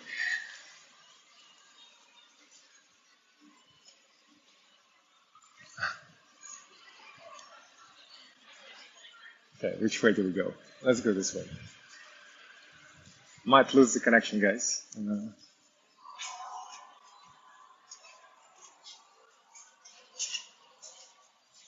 Very dark.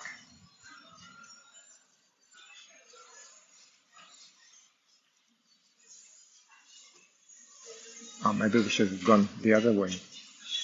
I'm not sure. Okay, well, let's keep walking.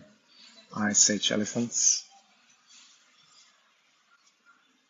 This is like Ice Age. Humans merged 1,500,000 years ago. I think we're walking in the wrong direction. I'm gonna I'm gonna walk back. Hold on.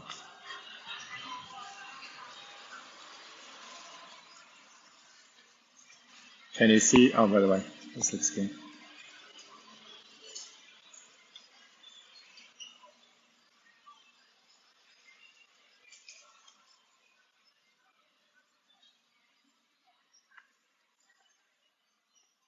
Right, let's walk this way. All that glitters, not gold. Oh, what is this? Interesting, huh?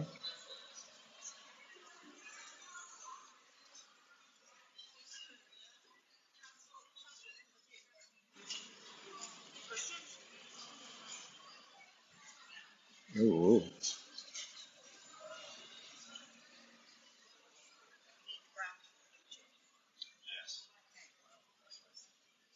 you're right.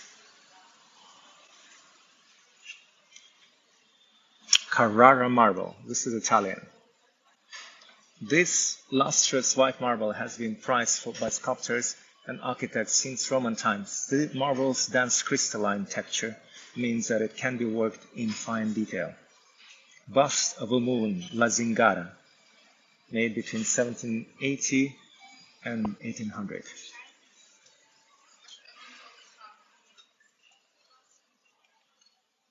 Limestone. Oh, not Pacific, sorry. Oh, what is this? Oh, look at this. Coal and... Okay, so this is coal. And this one is metalloburnic, bright green rosette on matrix. Beautiful, no? Almost looks like a gemstone.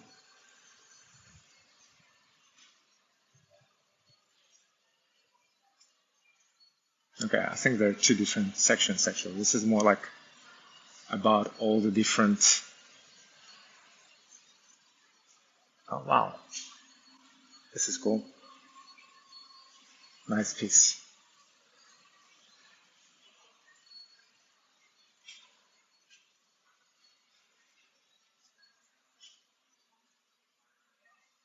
This is a tabletop of ancient Roman marbles.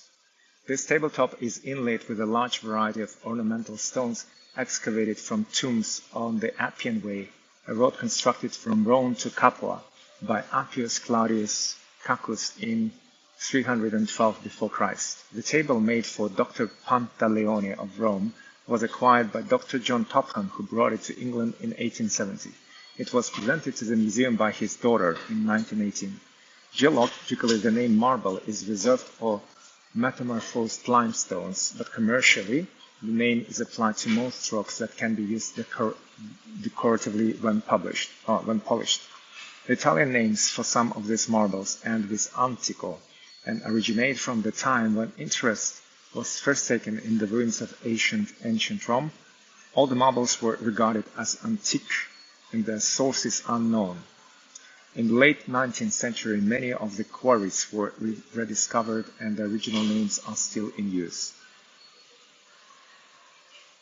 So these are the different circles, and this is like the different names of the marbles.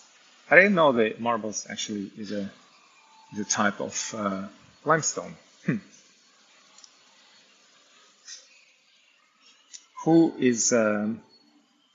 of you guys is into stones in general? It's like a separate discipline altogether, no? You know what? Maybe that's why we passed this Royal Institute of mining, was it? On the road here. It's so close. Oh, look at this one. Let's see when the light comes on. Number 2 is hemimorphite. Number 1 is topaz. Come on. Make the light come on.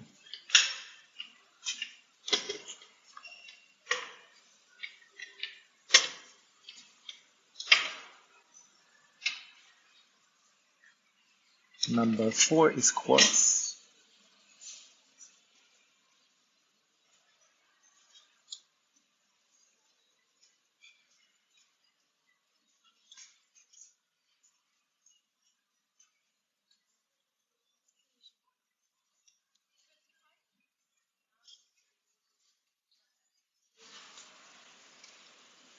Beautiful marble. Yeah, that was nice. Whoa, what is this? Look at this stone. What is it? I don't know.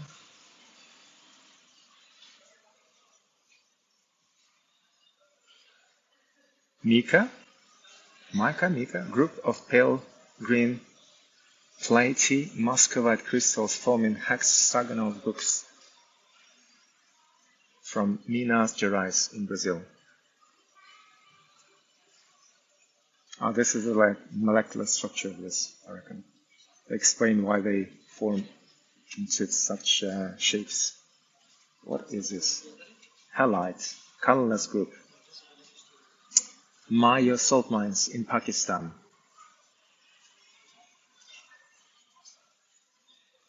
One of them.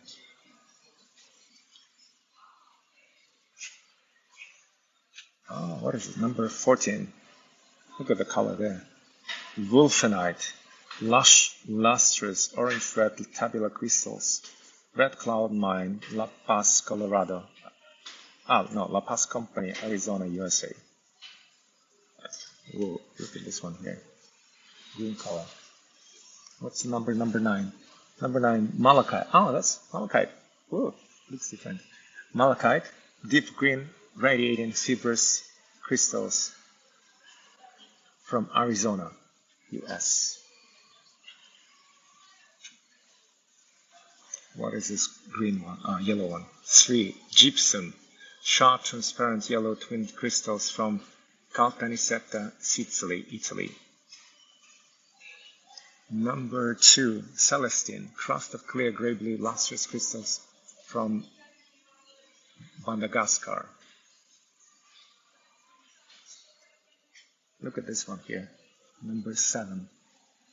Number 7 is Galena, gray metallic crystals, Neudorf, from Germany.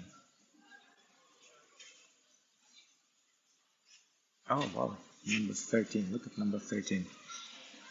Calcite, radiating group of pale yellow sharp crystals from South Africa.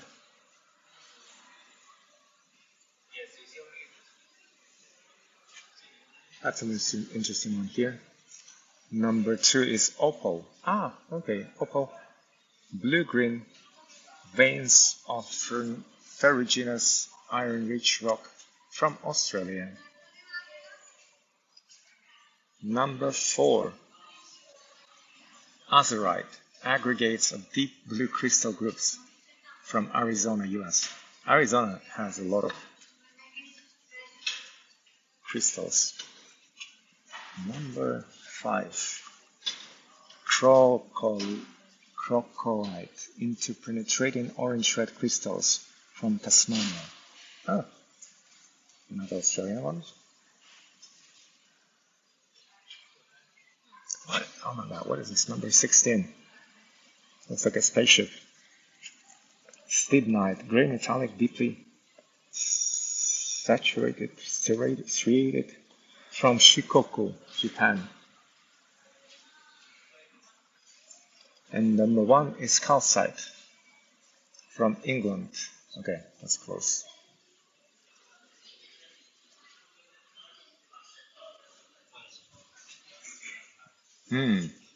That's a place for you and your daughter. Is she into crystals? Oh wow, look at this one. Yellow, bright yellow. Number 3, thin plates. Massive bright yellow platy wolfenite crystals from Mexico. Oh look, this almost looks like a stone hug. I'll take some pictures for you guys as well.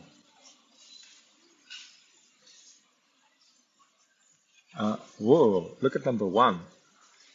Needle-like from Washington, USA. White crystals of mesolite. Number 2 is bladed, black crystals of hornblende from Quebec, Canada. Number 3, thin plates, massive bright yellow plated wolfenite from Mexico, Sonora. Number 4, prisms. Group of prismatic calcite crystals from England, from Cumbria. I think they just like picked these minerals of interesting shapes, no? Number 5, like scaffolding, intergrown massive sarosite crystals from Namibia. Oh yeah, I think that's what they did. Like 6 tablets, because they're given the names. It's almost like sculptures, right? What is this? Number 6, tablets. Groups of barite crystals with pale yellow contours or centers. Czech Republic. Oh, Itka. Czech Republic. Coral-like. Okay, this one looks like a coral. White mass of aragonite from North Yorkshire, England. Number 8, branch of fernlight, native copper and greenish coating from New South Wales, Broken Hill, Australia. I haven't been there, but I've heard of it.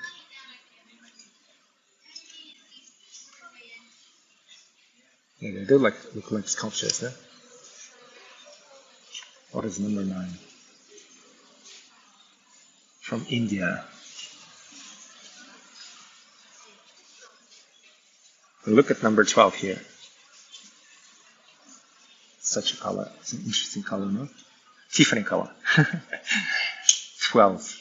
Grape-like, bright blue smithsonite from New Mexico in USA. Oh wow, look at that. That one has a heart shape. Number 1. Where's the description? This one doesn't have descriptions for some reason. And look at this one. Ooh. Looks precious. Yeah. Look at number 7.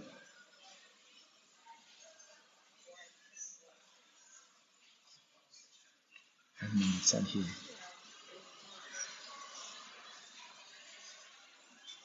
Whoa, what is this? That's a huge. Look at the size of my hand. This is like a massive stone.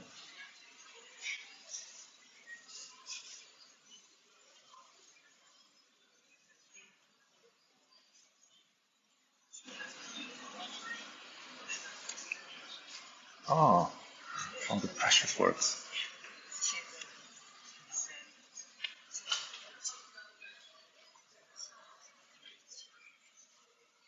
Where do we start? We're gonna be stuck here for like an hour, maybe more. Let me start here. I was like going to the Crown Jewels collection almost.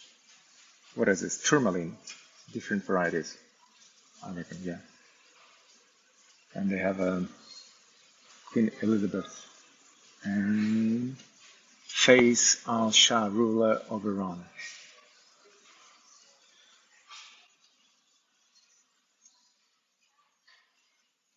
Different shades of pink. Then it turns into the turquoise. Is it all tourmaline? I think so, maybe. Oh no, it might be. Different varieties.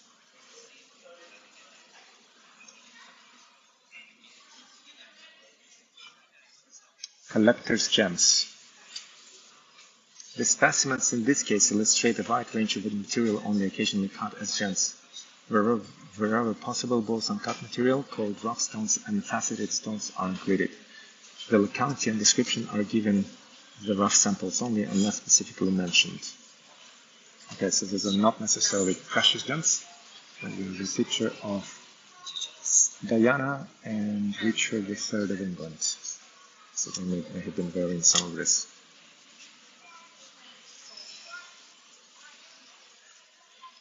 I don't know if you can see it properly on the camera here.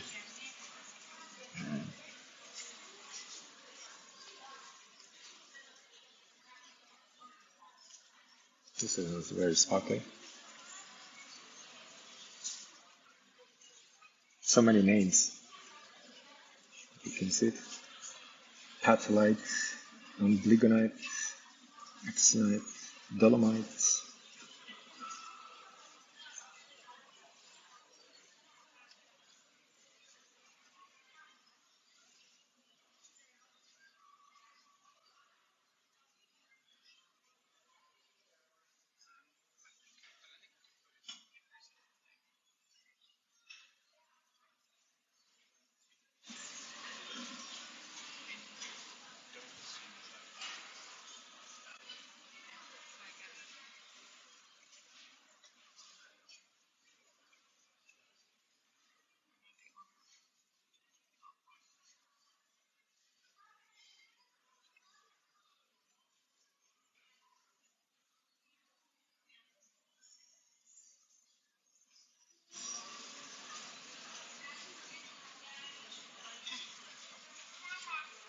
Okay, so this is Matthews collection. Charles Reginald Matthews, and his father, Charles Matthews, were highly regarded gemologists based in London from 1894. Matthews Sr. was renowned worldwide as a lapidarius gem cutter and for his expertise. The Matthews collection of 268 gemstones was presented to the Natural History Museum in 1993 and contains many exceptional gems. Some are displayed here along with the original handwritten key. So this is the handwritten key.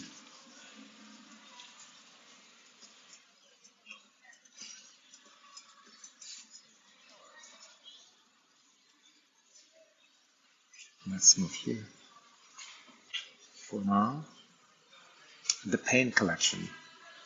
Charles Payne bequeathed his superb collection of gemstones to the museum in 1971. The collection is primarily from Mogok stone trapped in Burma, now Myanmar, a world-famous source of high-quality gemstones. Payne spent many years as an engineer in the Burmese teak trade. While recovering from illness in Mogok, he became interested in the gems being mined there. Later, he used compensation money from an accident to purchase more gems, which he sent back to England. Some to Charles Matthews, whose collection is on the show in the next case. And then Payne became an expert on Burmese gemstones and continued his trade on his return to England in 1961.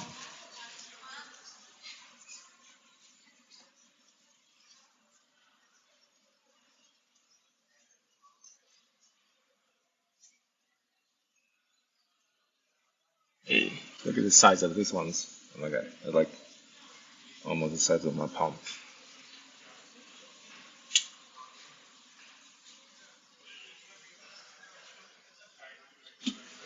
Oh, different cuts of brilliant. Round, oval, marquise, heart, cushion, pear, Caesar, Louis, fancy. The color wheel.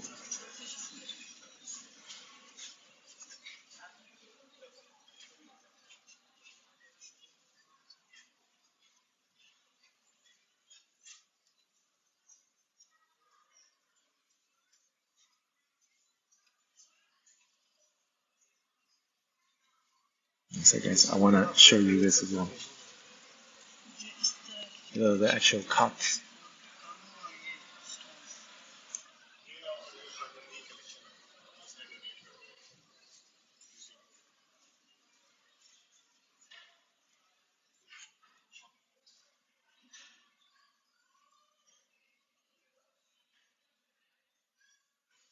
Interesting colors, huh?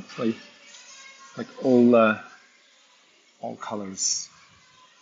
Who wants a little jewel? Let's get a Kohinoor.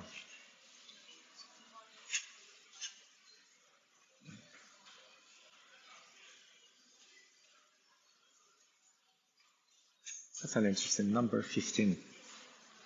Almandine garnet. Huh? No, that's not it. Oh, that's a brooch, number 15. Is it? What is this one? Number 16? Yeah, probably. Number 16 is tray of white marble from Rajasthan, India, inlaid with green, red, and yellow banded chalcedony, brown jasper, and lapis lazuli. Oh, lapis lazuli.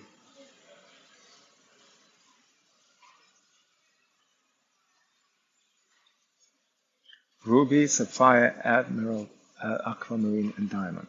Gemstones. Rubies, the rubies.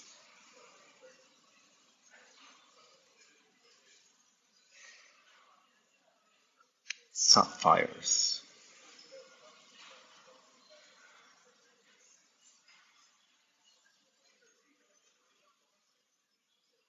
So it's like very different colors, no?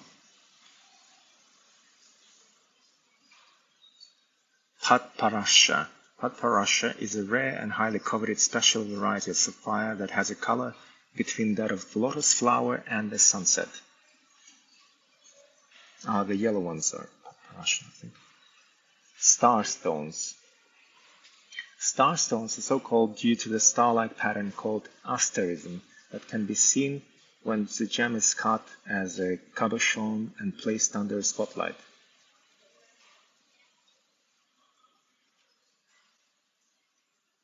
Oh, this? Oh, okay, this 31 is a star stone. Oh, yeah, can you see the star? Like pattern? Oh, interesting.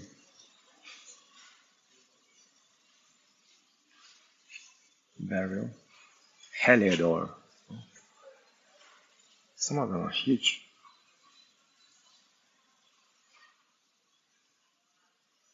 Aquamarine. Do you guys have a favorite gemstone or like a gemstone that, some people say that like certain gemstones protect you or whatever, and like each person has their own gemstone that works for them specifically. Aquamarine has gained its name from its seawater color of blue to blue-green. The color is caused by traces of iron. Oh, this is what it looks like, probably. Slabs of aquamarine.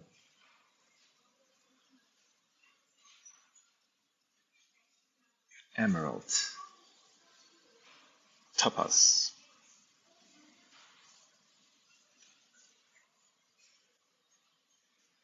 Interesting.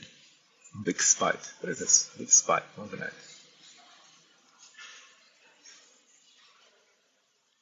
Oh, diamonds. Diamonds are like, yeah, they don't look like diamonds at all, do they? All the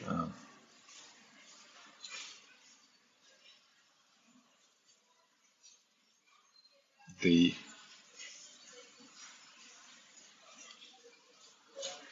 source of it, I mean.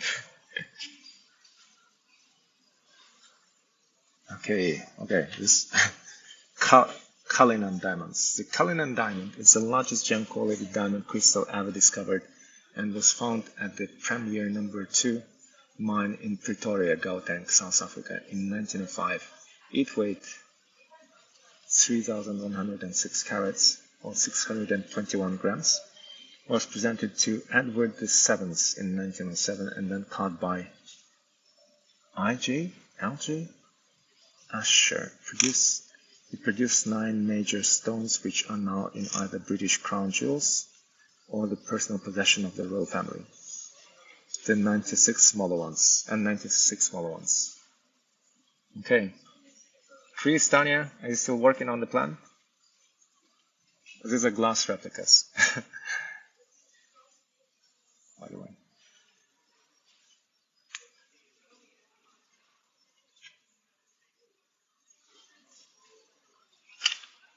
Like the process.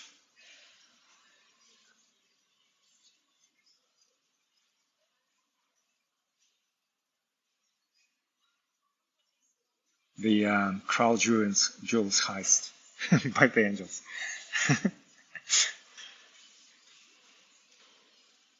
We can all retire then. I'm talking about the Crown Jewels heist.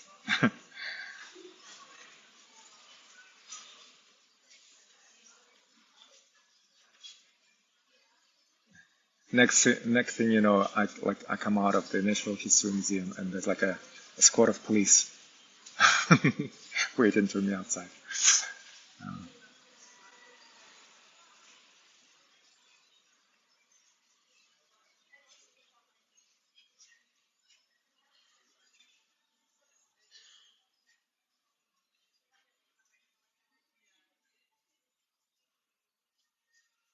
Oh my God, this is such a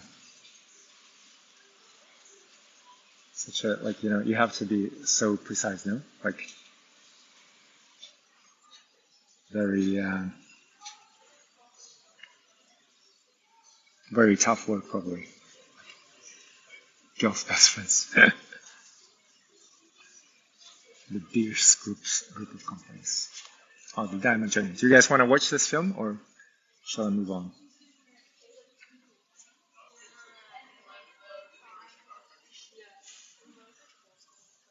Formed up to 3.3 billion years ago, deep within the Earth under conditions of extreme temperature and pressure.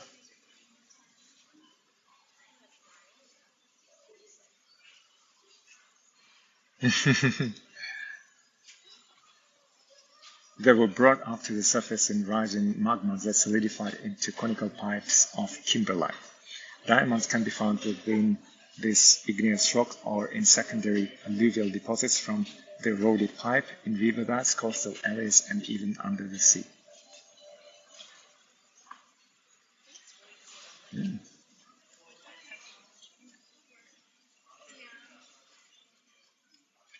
A gemstone's journey begins at the mine where haul trucks collect kimberlite, rock or ore. Each truck can carry up to 240 tons.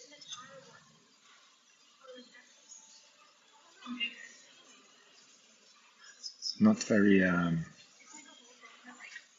very industrial looking, right? The ore is taken for processing at a recovery plant where rough diamonds are separated from the ore. These rough diamonds are then sorted by shape, color, clarity, and size.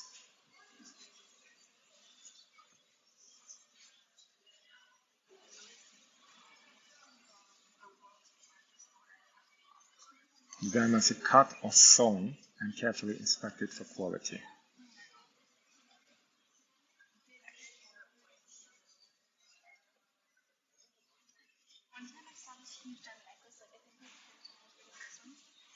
Apparently, it's like diamonds is like such a what's the word? It's like a funny industry in a way, because it's like even worse than buying a new car. The moment you buy a diamond, it depreciates in value. Because if you were to like take it to a pawn store, you probably wouldn't get 70% of its value even. So a very, very, potentially a very bad store of value or investment.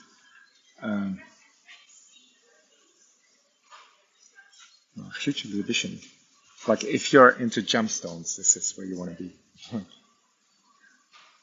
Or into minerals in general, I guess.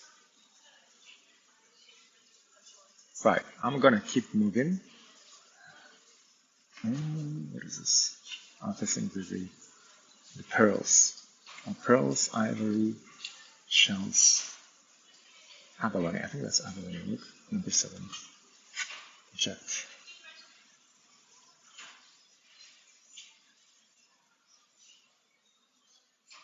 Corals, amber, and copal.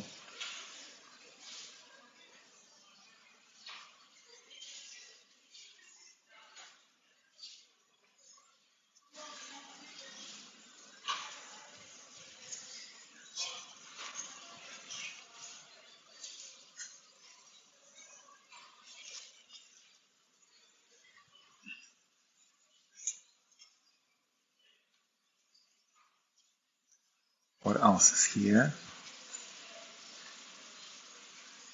Clays. Okay, this is clays and different clay minerals. Agates and agasilicas.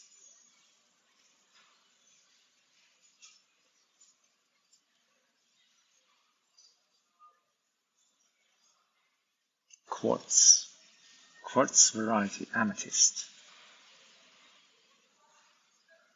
Quartz variety citrine. Rock crystal. Smoky quartz. Opals.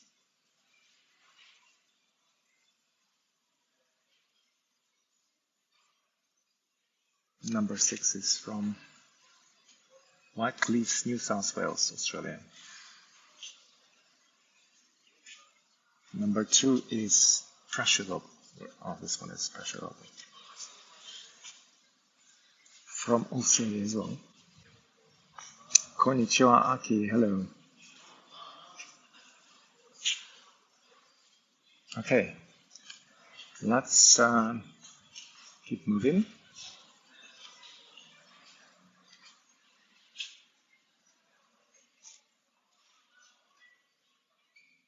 Oh, look at this one. Number 3. What is number 3? Number 3 is... Oh, it's okay. The basic recipe for glass is silica sand mixed and melted with soda, ash, and limestone. Okay, so this is like processed glass.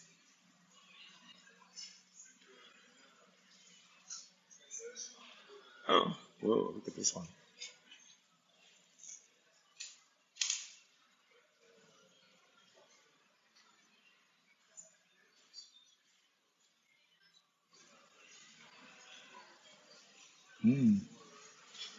What is this? Silicon wafers or semiconductors and chips. Okay, well, I'm a little bit lost. Okay, I think we're gonna go into the... Where are we now?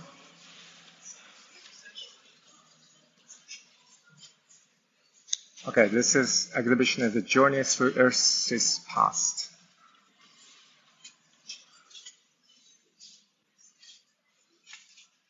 Oh wow, it's like a 3D Pluto, the distant planet. Oh, the different planets in the solar system.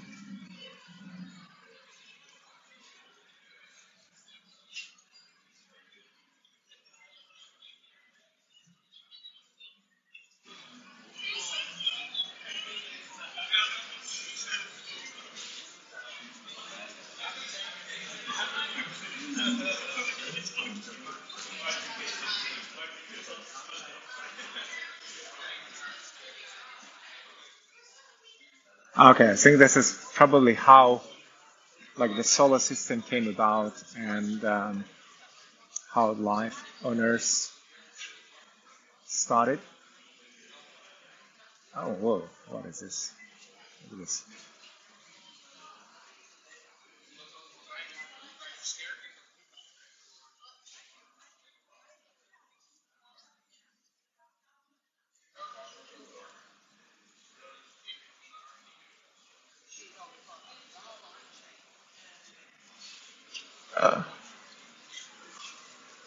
Is this real?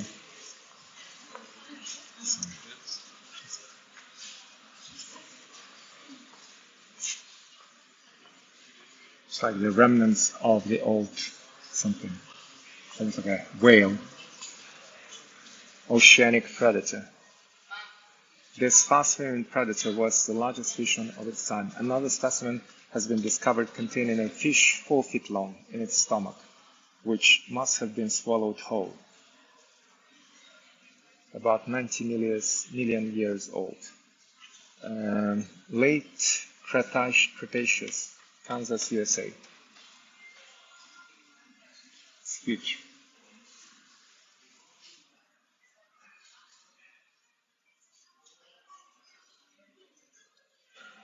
Okay, this is plesiosaur, a marine reptile.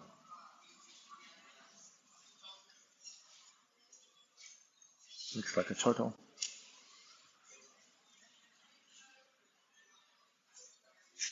Oh, what is this? Amphibians and reptiles.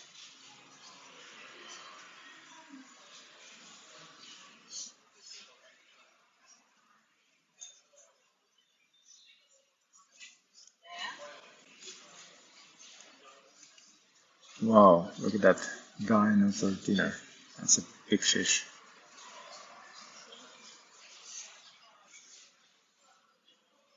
The dinosaur hats.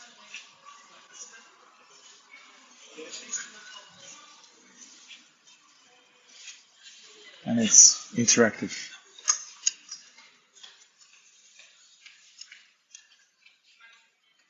You want to press the buttons?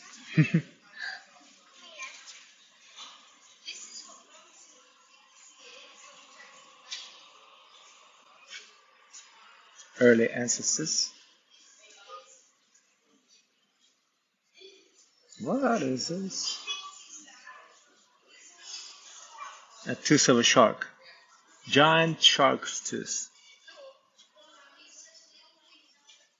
25 million years old. Yitka's friends. Humans emerge. Okay, this is where like we entered, but from the other side. Okay, I'm gonna walk down and then let's go into what time is it? 3 o'clock. We'll go into VNA to give you just across the road to give you an idea of what it's like inside there.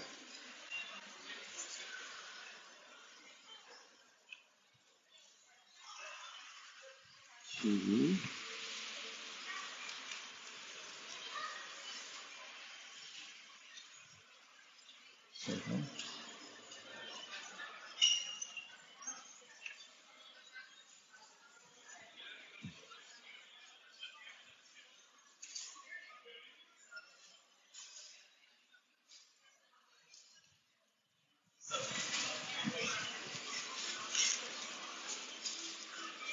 So we saw number 2 was volcanoes and earthquakes.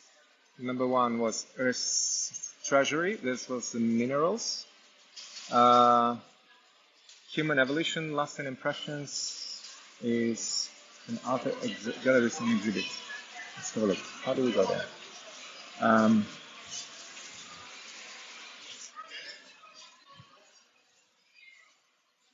Oh, the different hominids.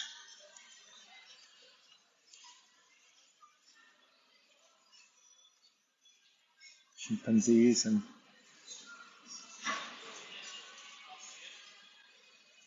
now our closest living relatives are the chimpanzee and bonobo. They are non-hominids from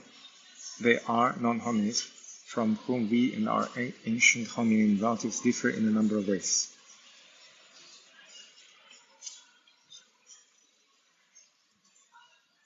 So this one is about human evolution.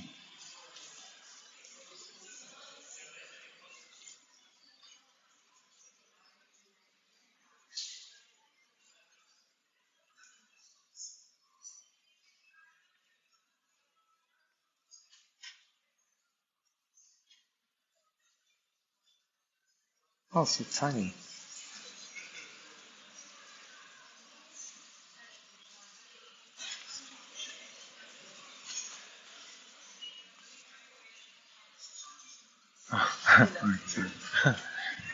Taking a picture. Last Neanderthals.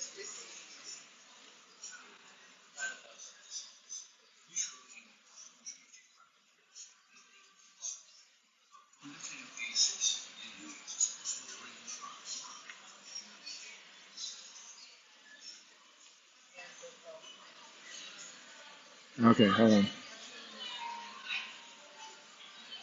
Oh, that's interesting. I'll take a picture of this. This is like how it all came together. The tree.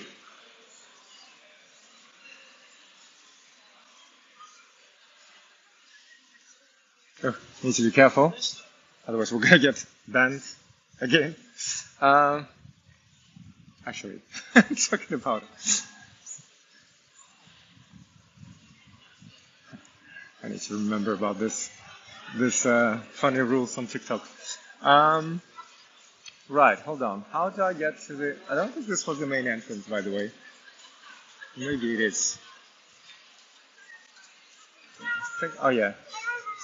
Thank you. Have we made it? No, I feel like this is different from what I remember. So maybe it's not. Okay.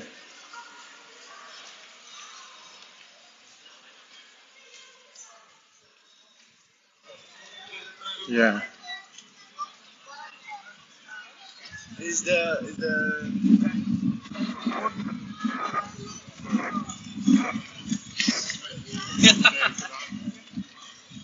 TT is not in charge. Yeah. But I feel like something's different. Well, first of all, this is not maybe they're doing a reconstruction because this is not the entrance into the. Oh, sorry, I'm on the main road into the museum. But maybe they're redoing the entrance to the museum. Let me show you the one that you may have seen on the pictures. I'll go to the front of it. Maybe undergoing reconstruction.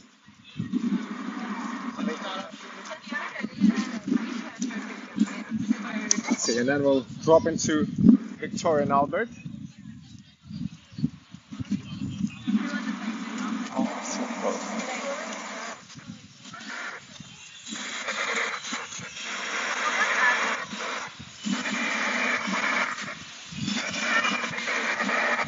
Yeah, I feel like they're reorganizing this space to make it even more interactive. Oh, look, they're gonna do something like this, so that some of the exhibits are gonna be on the outside of the museum. Oh yeah.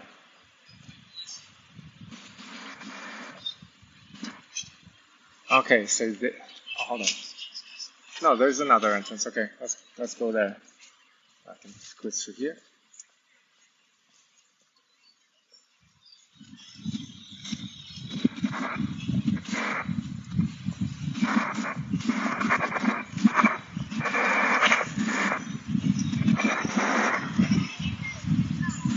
So we were like almost in an annex of the Natural History Museum. There's the main exhibitions that's probably in this main building. Let's see.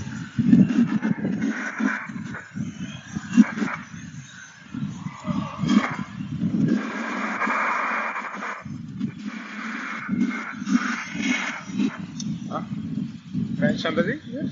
Yeah, I think it is. Yeah. Right opposite the Natural History Museum.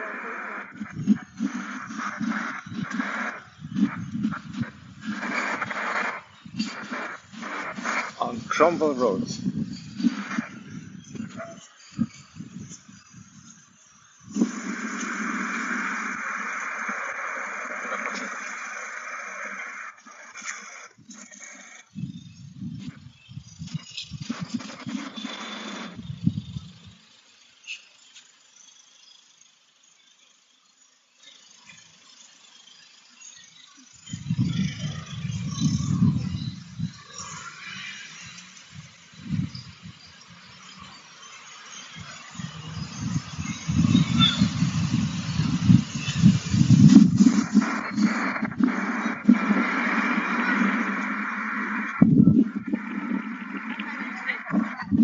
Let you enjoy the view. I'll take a quick picture of the place.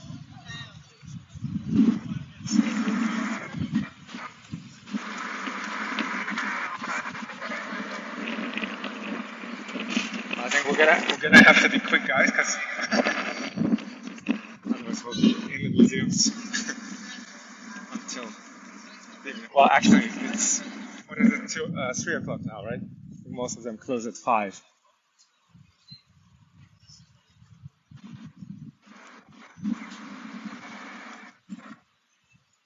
It's a very beautiful building.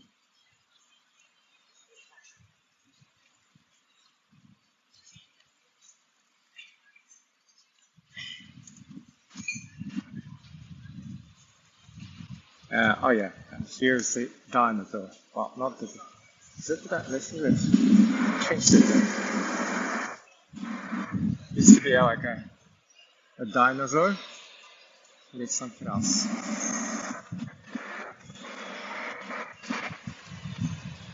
Music. I need to show my bag.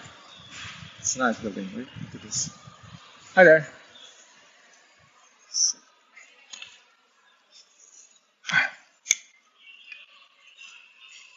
Mhm.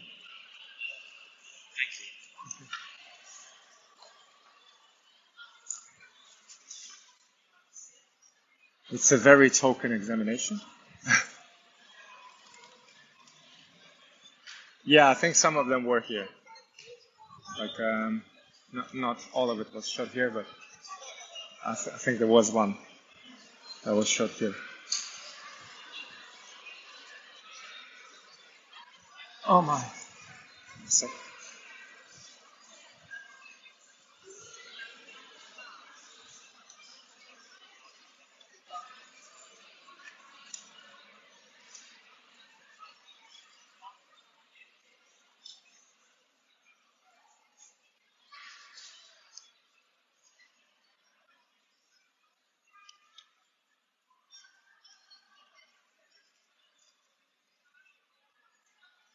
I'll let you take in the view.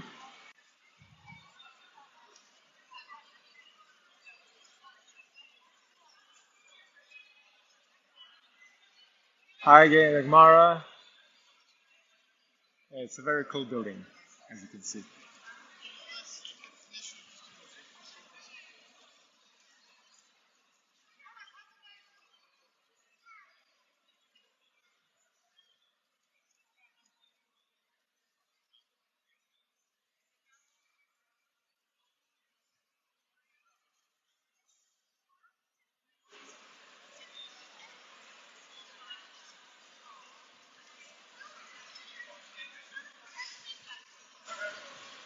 And it's a big museum, so I don't know. I think we're gonna. I don't. We might not have time to go into V&A, I feel, but we'll see.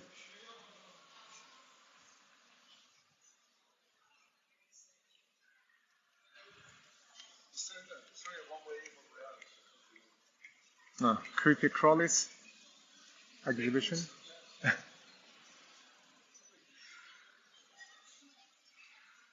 T-Rex restaurant.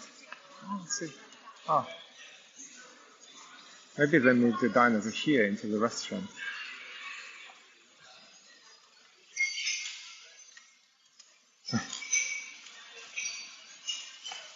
Oh no.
Birds. Wind. Okay, let's see. I'm gonna go inside. Looks like the internet is holding on. Just to give you an idea, I'm not gonna stop anywhere for too long.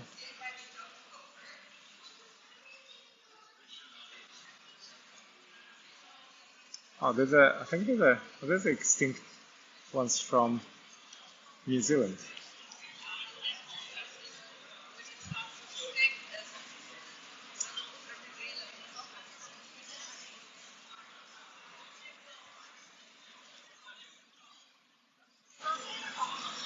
Oh my, look at this collection here.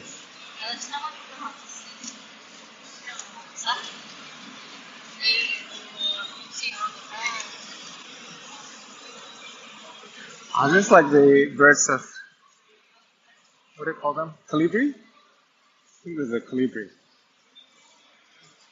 Hummingbirds.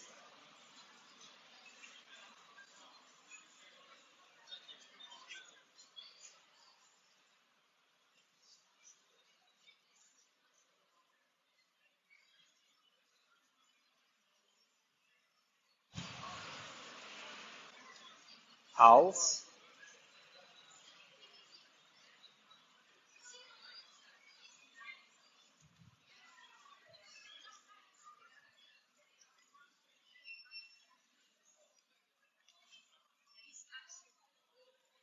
And there's a couple of exhibitions here as well, as you can see.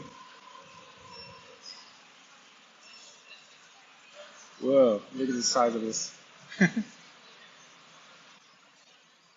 Crazy.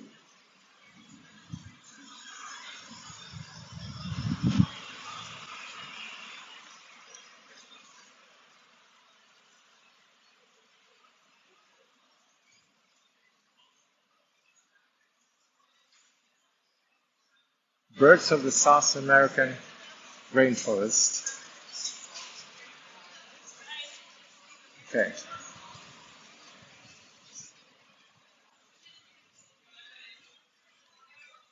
What was this again? Oh, dodo. It's a dodo. Extinct bird.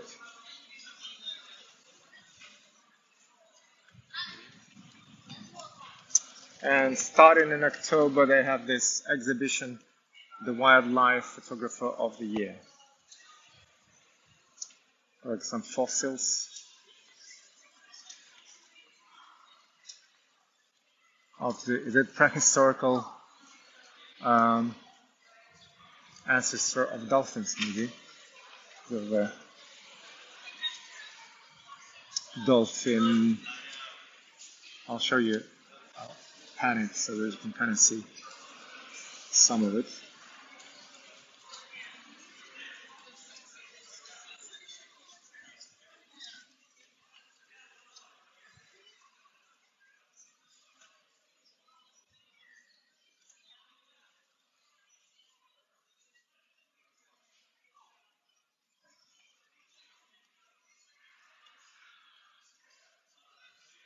So we're going to the creepy crawlies, just quickly.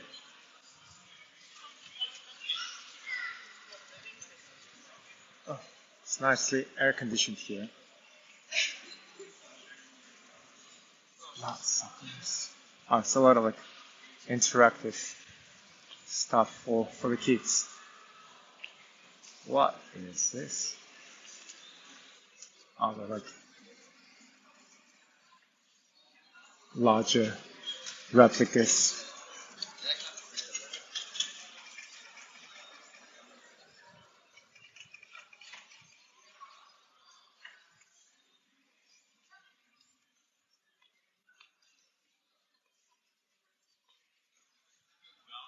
Mm.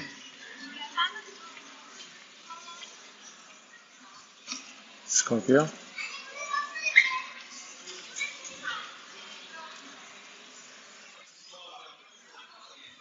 Number one crawly house. That's funny. Oh, okay, okay. This is what we. Oh no, this is like not real ones. It's just like enlarged versions of the things. Arachnids.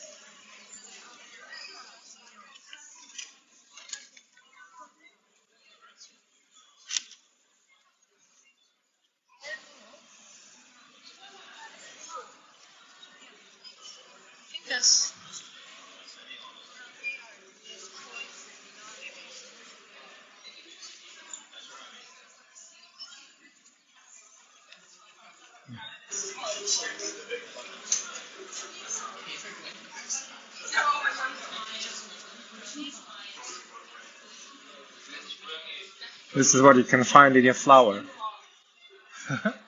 That's funny.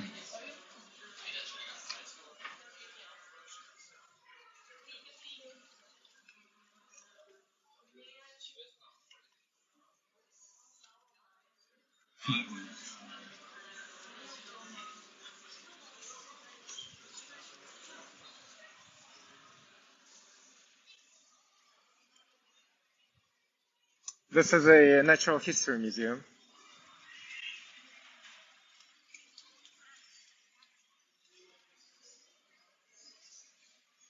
Centipedes.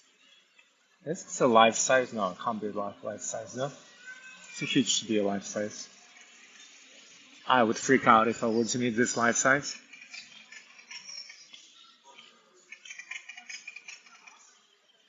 Death Watch beetle. Banging its head against the wall to attract a mate.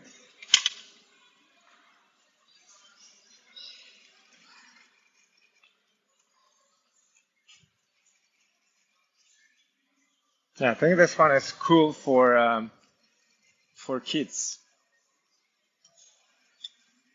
because there's lots of oh, like you need to push it through for it to actually work. Okay, let's walk. Where do we want to walk?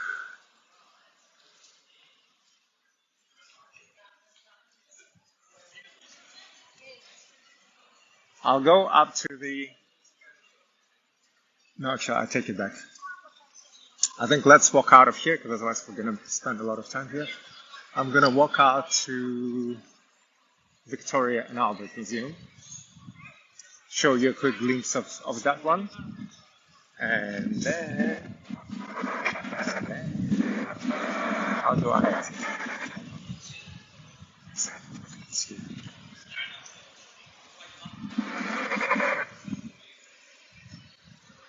C'est monument incroyable.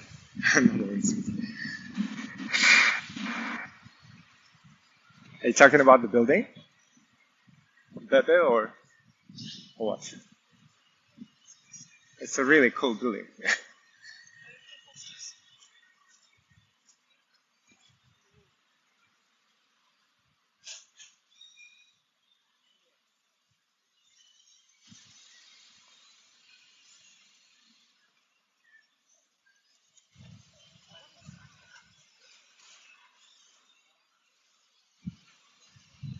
No more insects. A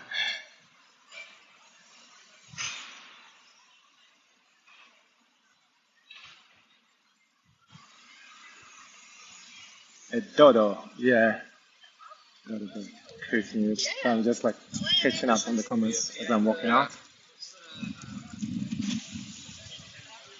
No spiders. No, there were spiders. I think there was just like I was expecting slightly different in this insect exhibition, but I think they've instead of maybe displaying the actual insects, maybe because the insects displaying actual insects would be they're quite small, all of them, right? Or most of them. So they went for displaying models of the insects and then also made the exhibition a little bit more interactive for the kids to find out a little bit more about the insects. Well, for the kids and everyone else as well. So yeah.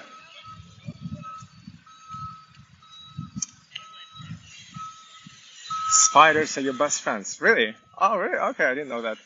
You mean you collect them?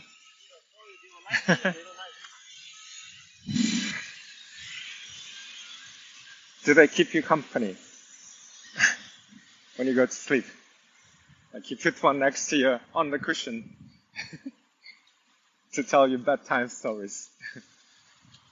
And it crawls into your ear to do so. Oh my. That would be awful. Like, imagine what it would feel like. Right. Anyways, spiders aside, let's go to the V&A Victoria and Albert. It's a beautiful Indian summer day today here in London. I think, let's see. Stop talking about spiders. As his allocation of spider talk for the day is over.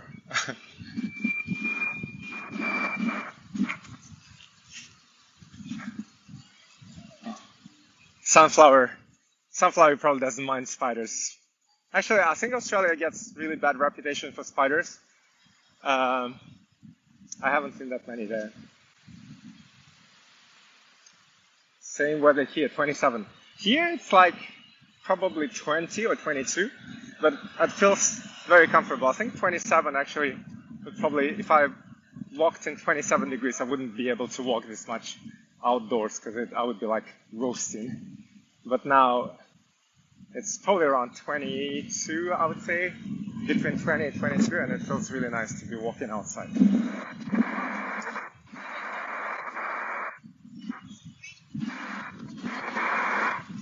So Vienna is more into like design, sculpture, and all of that, and they also have objects from um, around the world. And there's very imposing chandelier as well as you enter it. I'll show it to you. Look at this. Very designer. Goes up to the top there. And there's like some, what do you call it? I'm not sure.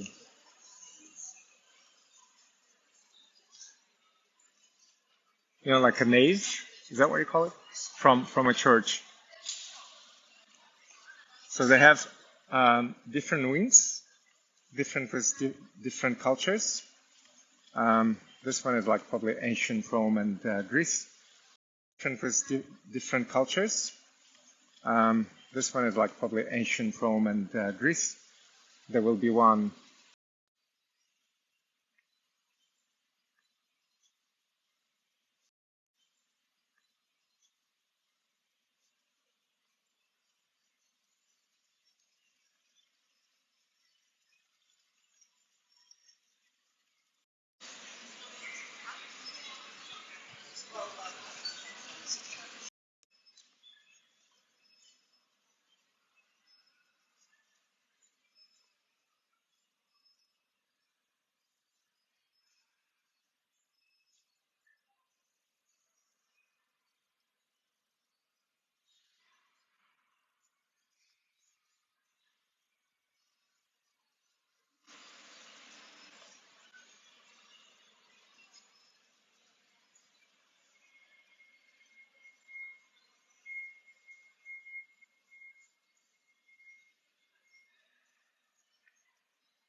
Cheers, Daddy. Thank you. Yeah.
I'll try to walk a little bit slower, so maybe then the internet might hold up a little bit better if I do so.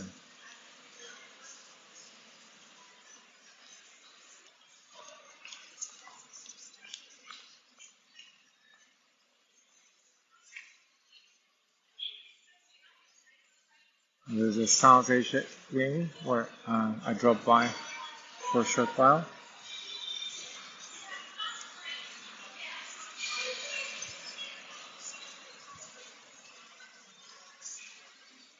There's a section of Buddhism down that way.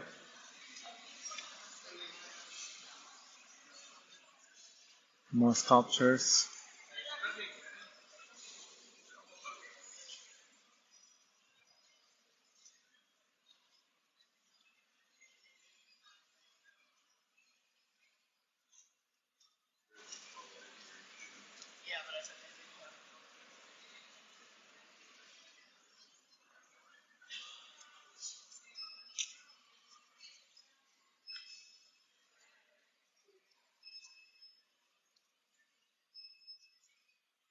Diva, that's the exhibition that they have on right now, where they show the different what do you call it? Different costumes of all the like divas, like Cher, Beyonce, probably Whitney Houston, and that. So let me see if I can show you what it's about.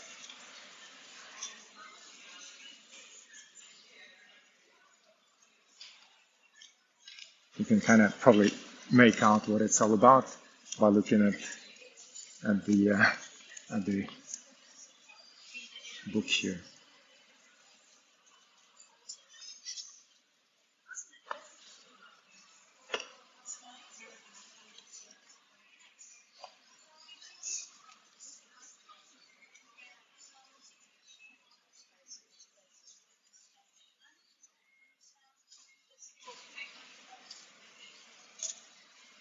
Rihanna? Who is this? I'm sure. Like different costumes through the years. Is this Pink? Oh, that's somebody else. Beyonce? Prince? No, not Prince. Bollywood?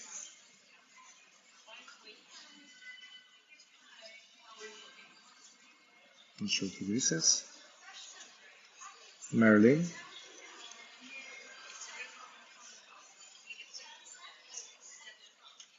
Cary Grant? Katharine Hepburn? Oh, this one is like, who is this? Looks very familiar. Mata Hari, was it?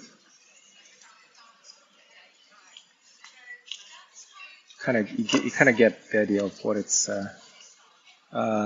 Amy. Whoa, what is this?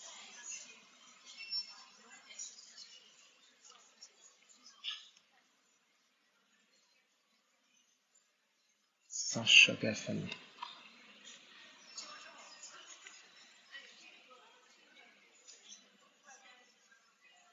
Lady Gaga. Madonna. Oh no, Rihanna. It's kind of get an idea of what it's all about. Um, the exhibition. There's another one that is about to start. That is, what is it called? Can't remember. Oh yeah, Chanel. They're starting an exhibition of the House of Chanel, or maybe Coco Chanel. It's down this way. Gabrielle Chanel Fashion Manifesto.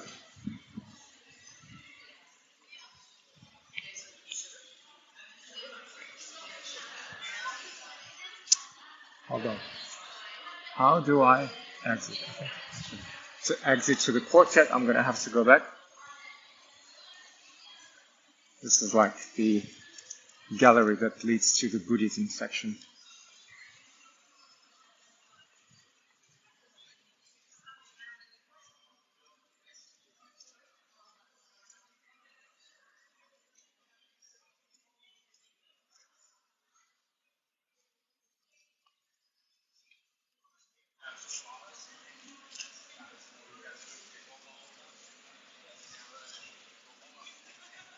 Okay. Little Mermaid, almost.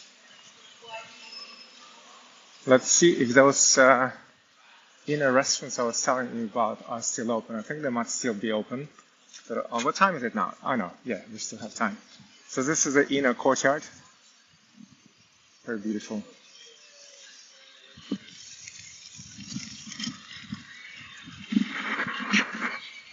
This is what it looks like.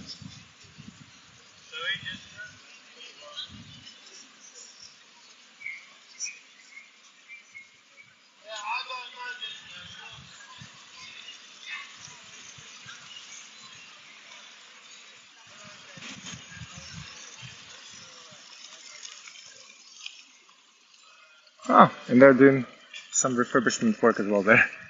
There was some fencing around with some chairs, and people are just hanging out by the fountain here as well on the steps. And there's the coffee shop there with some tables.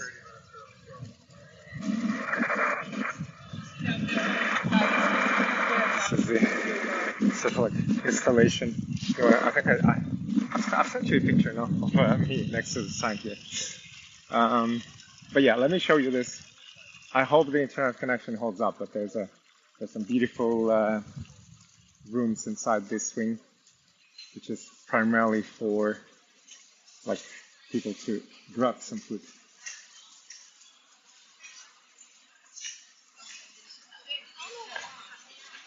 Coffee shop, hot drinks and cakes.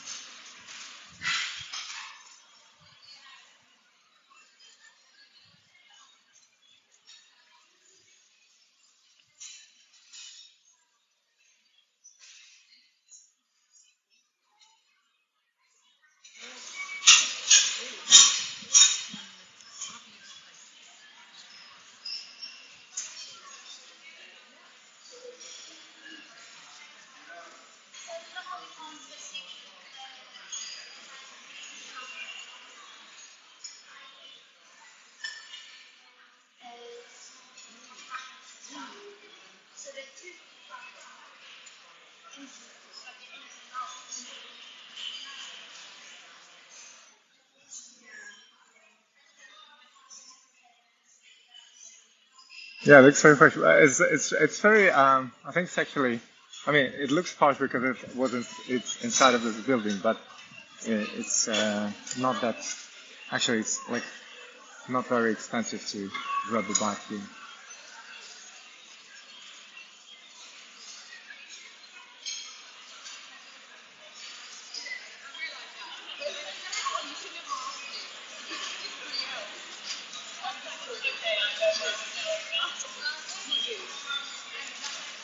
Very democratic.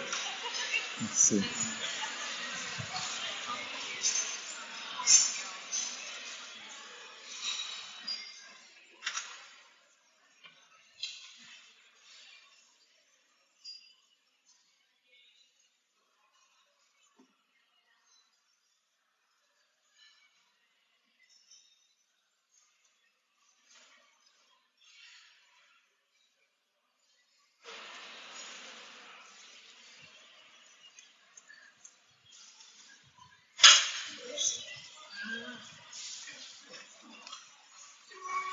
Yeah, and it's mostly. Hold on, I'm gonna try a small experiment, guys.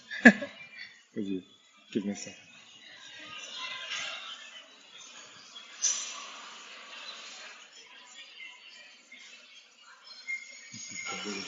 Oh, sorry.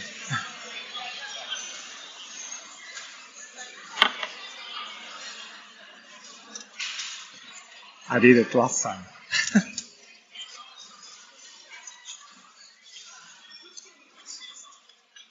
Hello. Oh my god. Thanks, sir.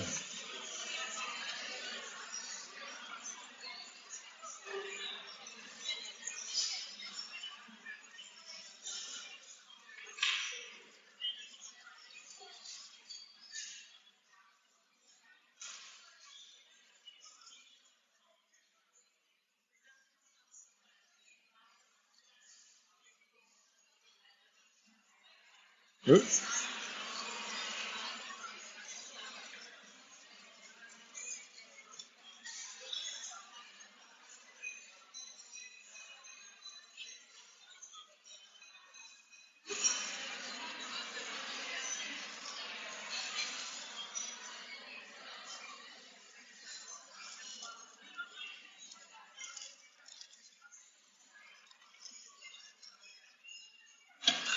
Hmm.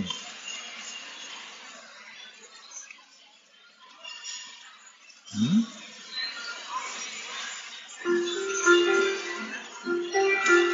Hmm.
Oh, okay, let's go back.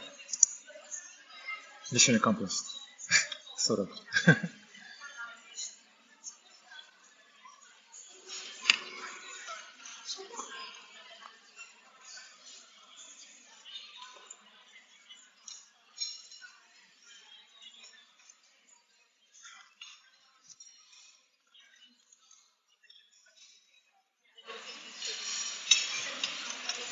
Oh, cheers. I'm sorry, it was like rubbish. Thank you.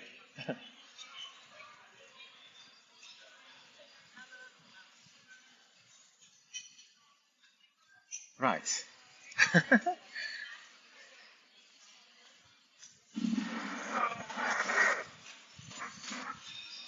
Daily astronomy. Okay. I think I'm gonna be. Hold on, where is it? The sound's too bright right now.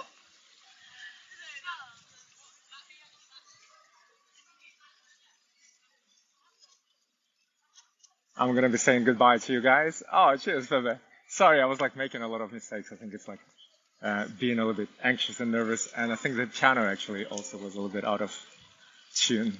Um, cheers, Igmara. Thank you. Right.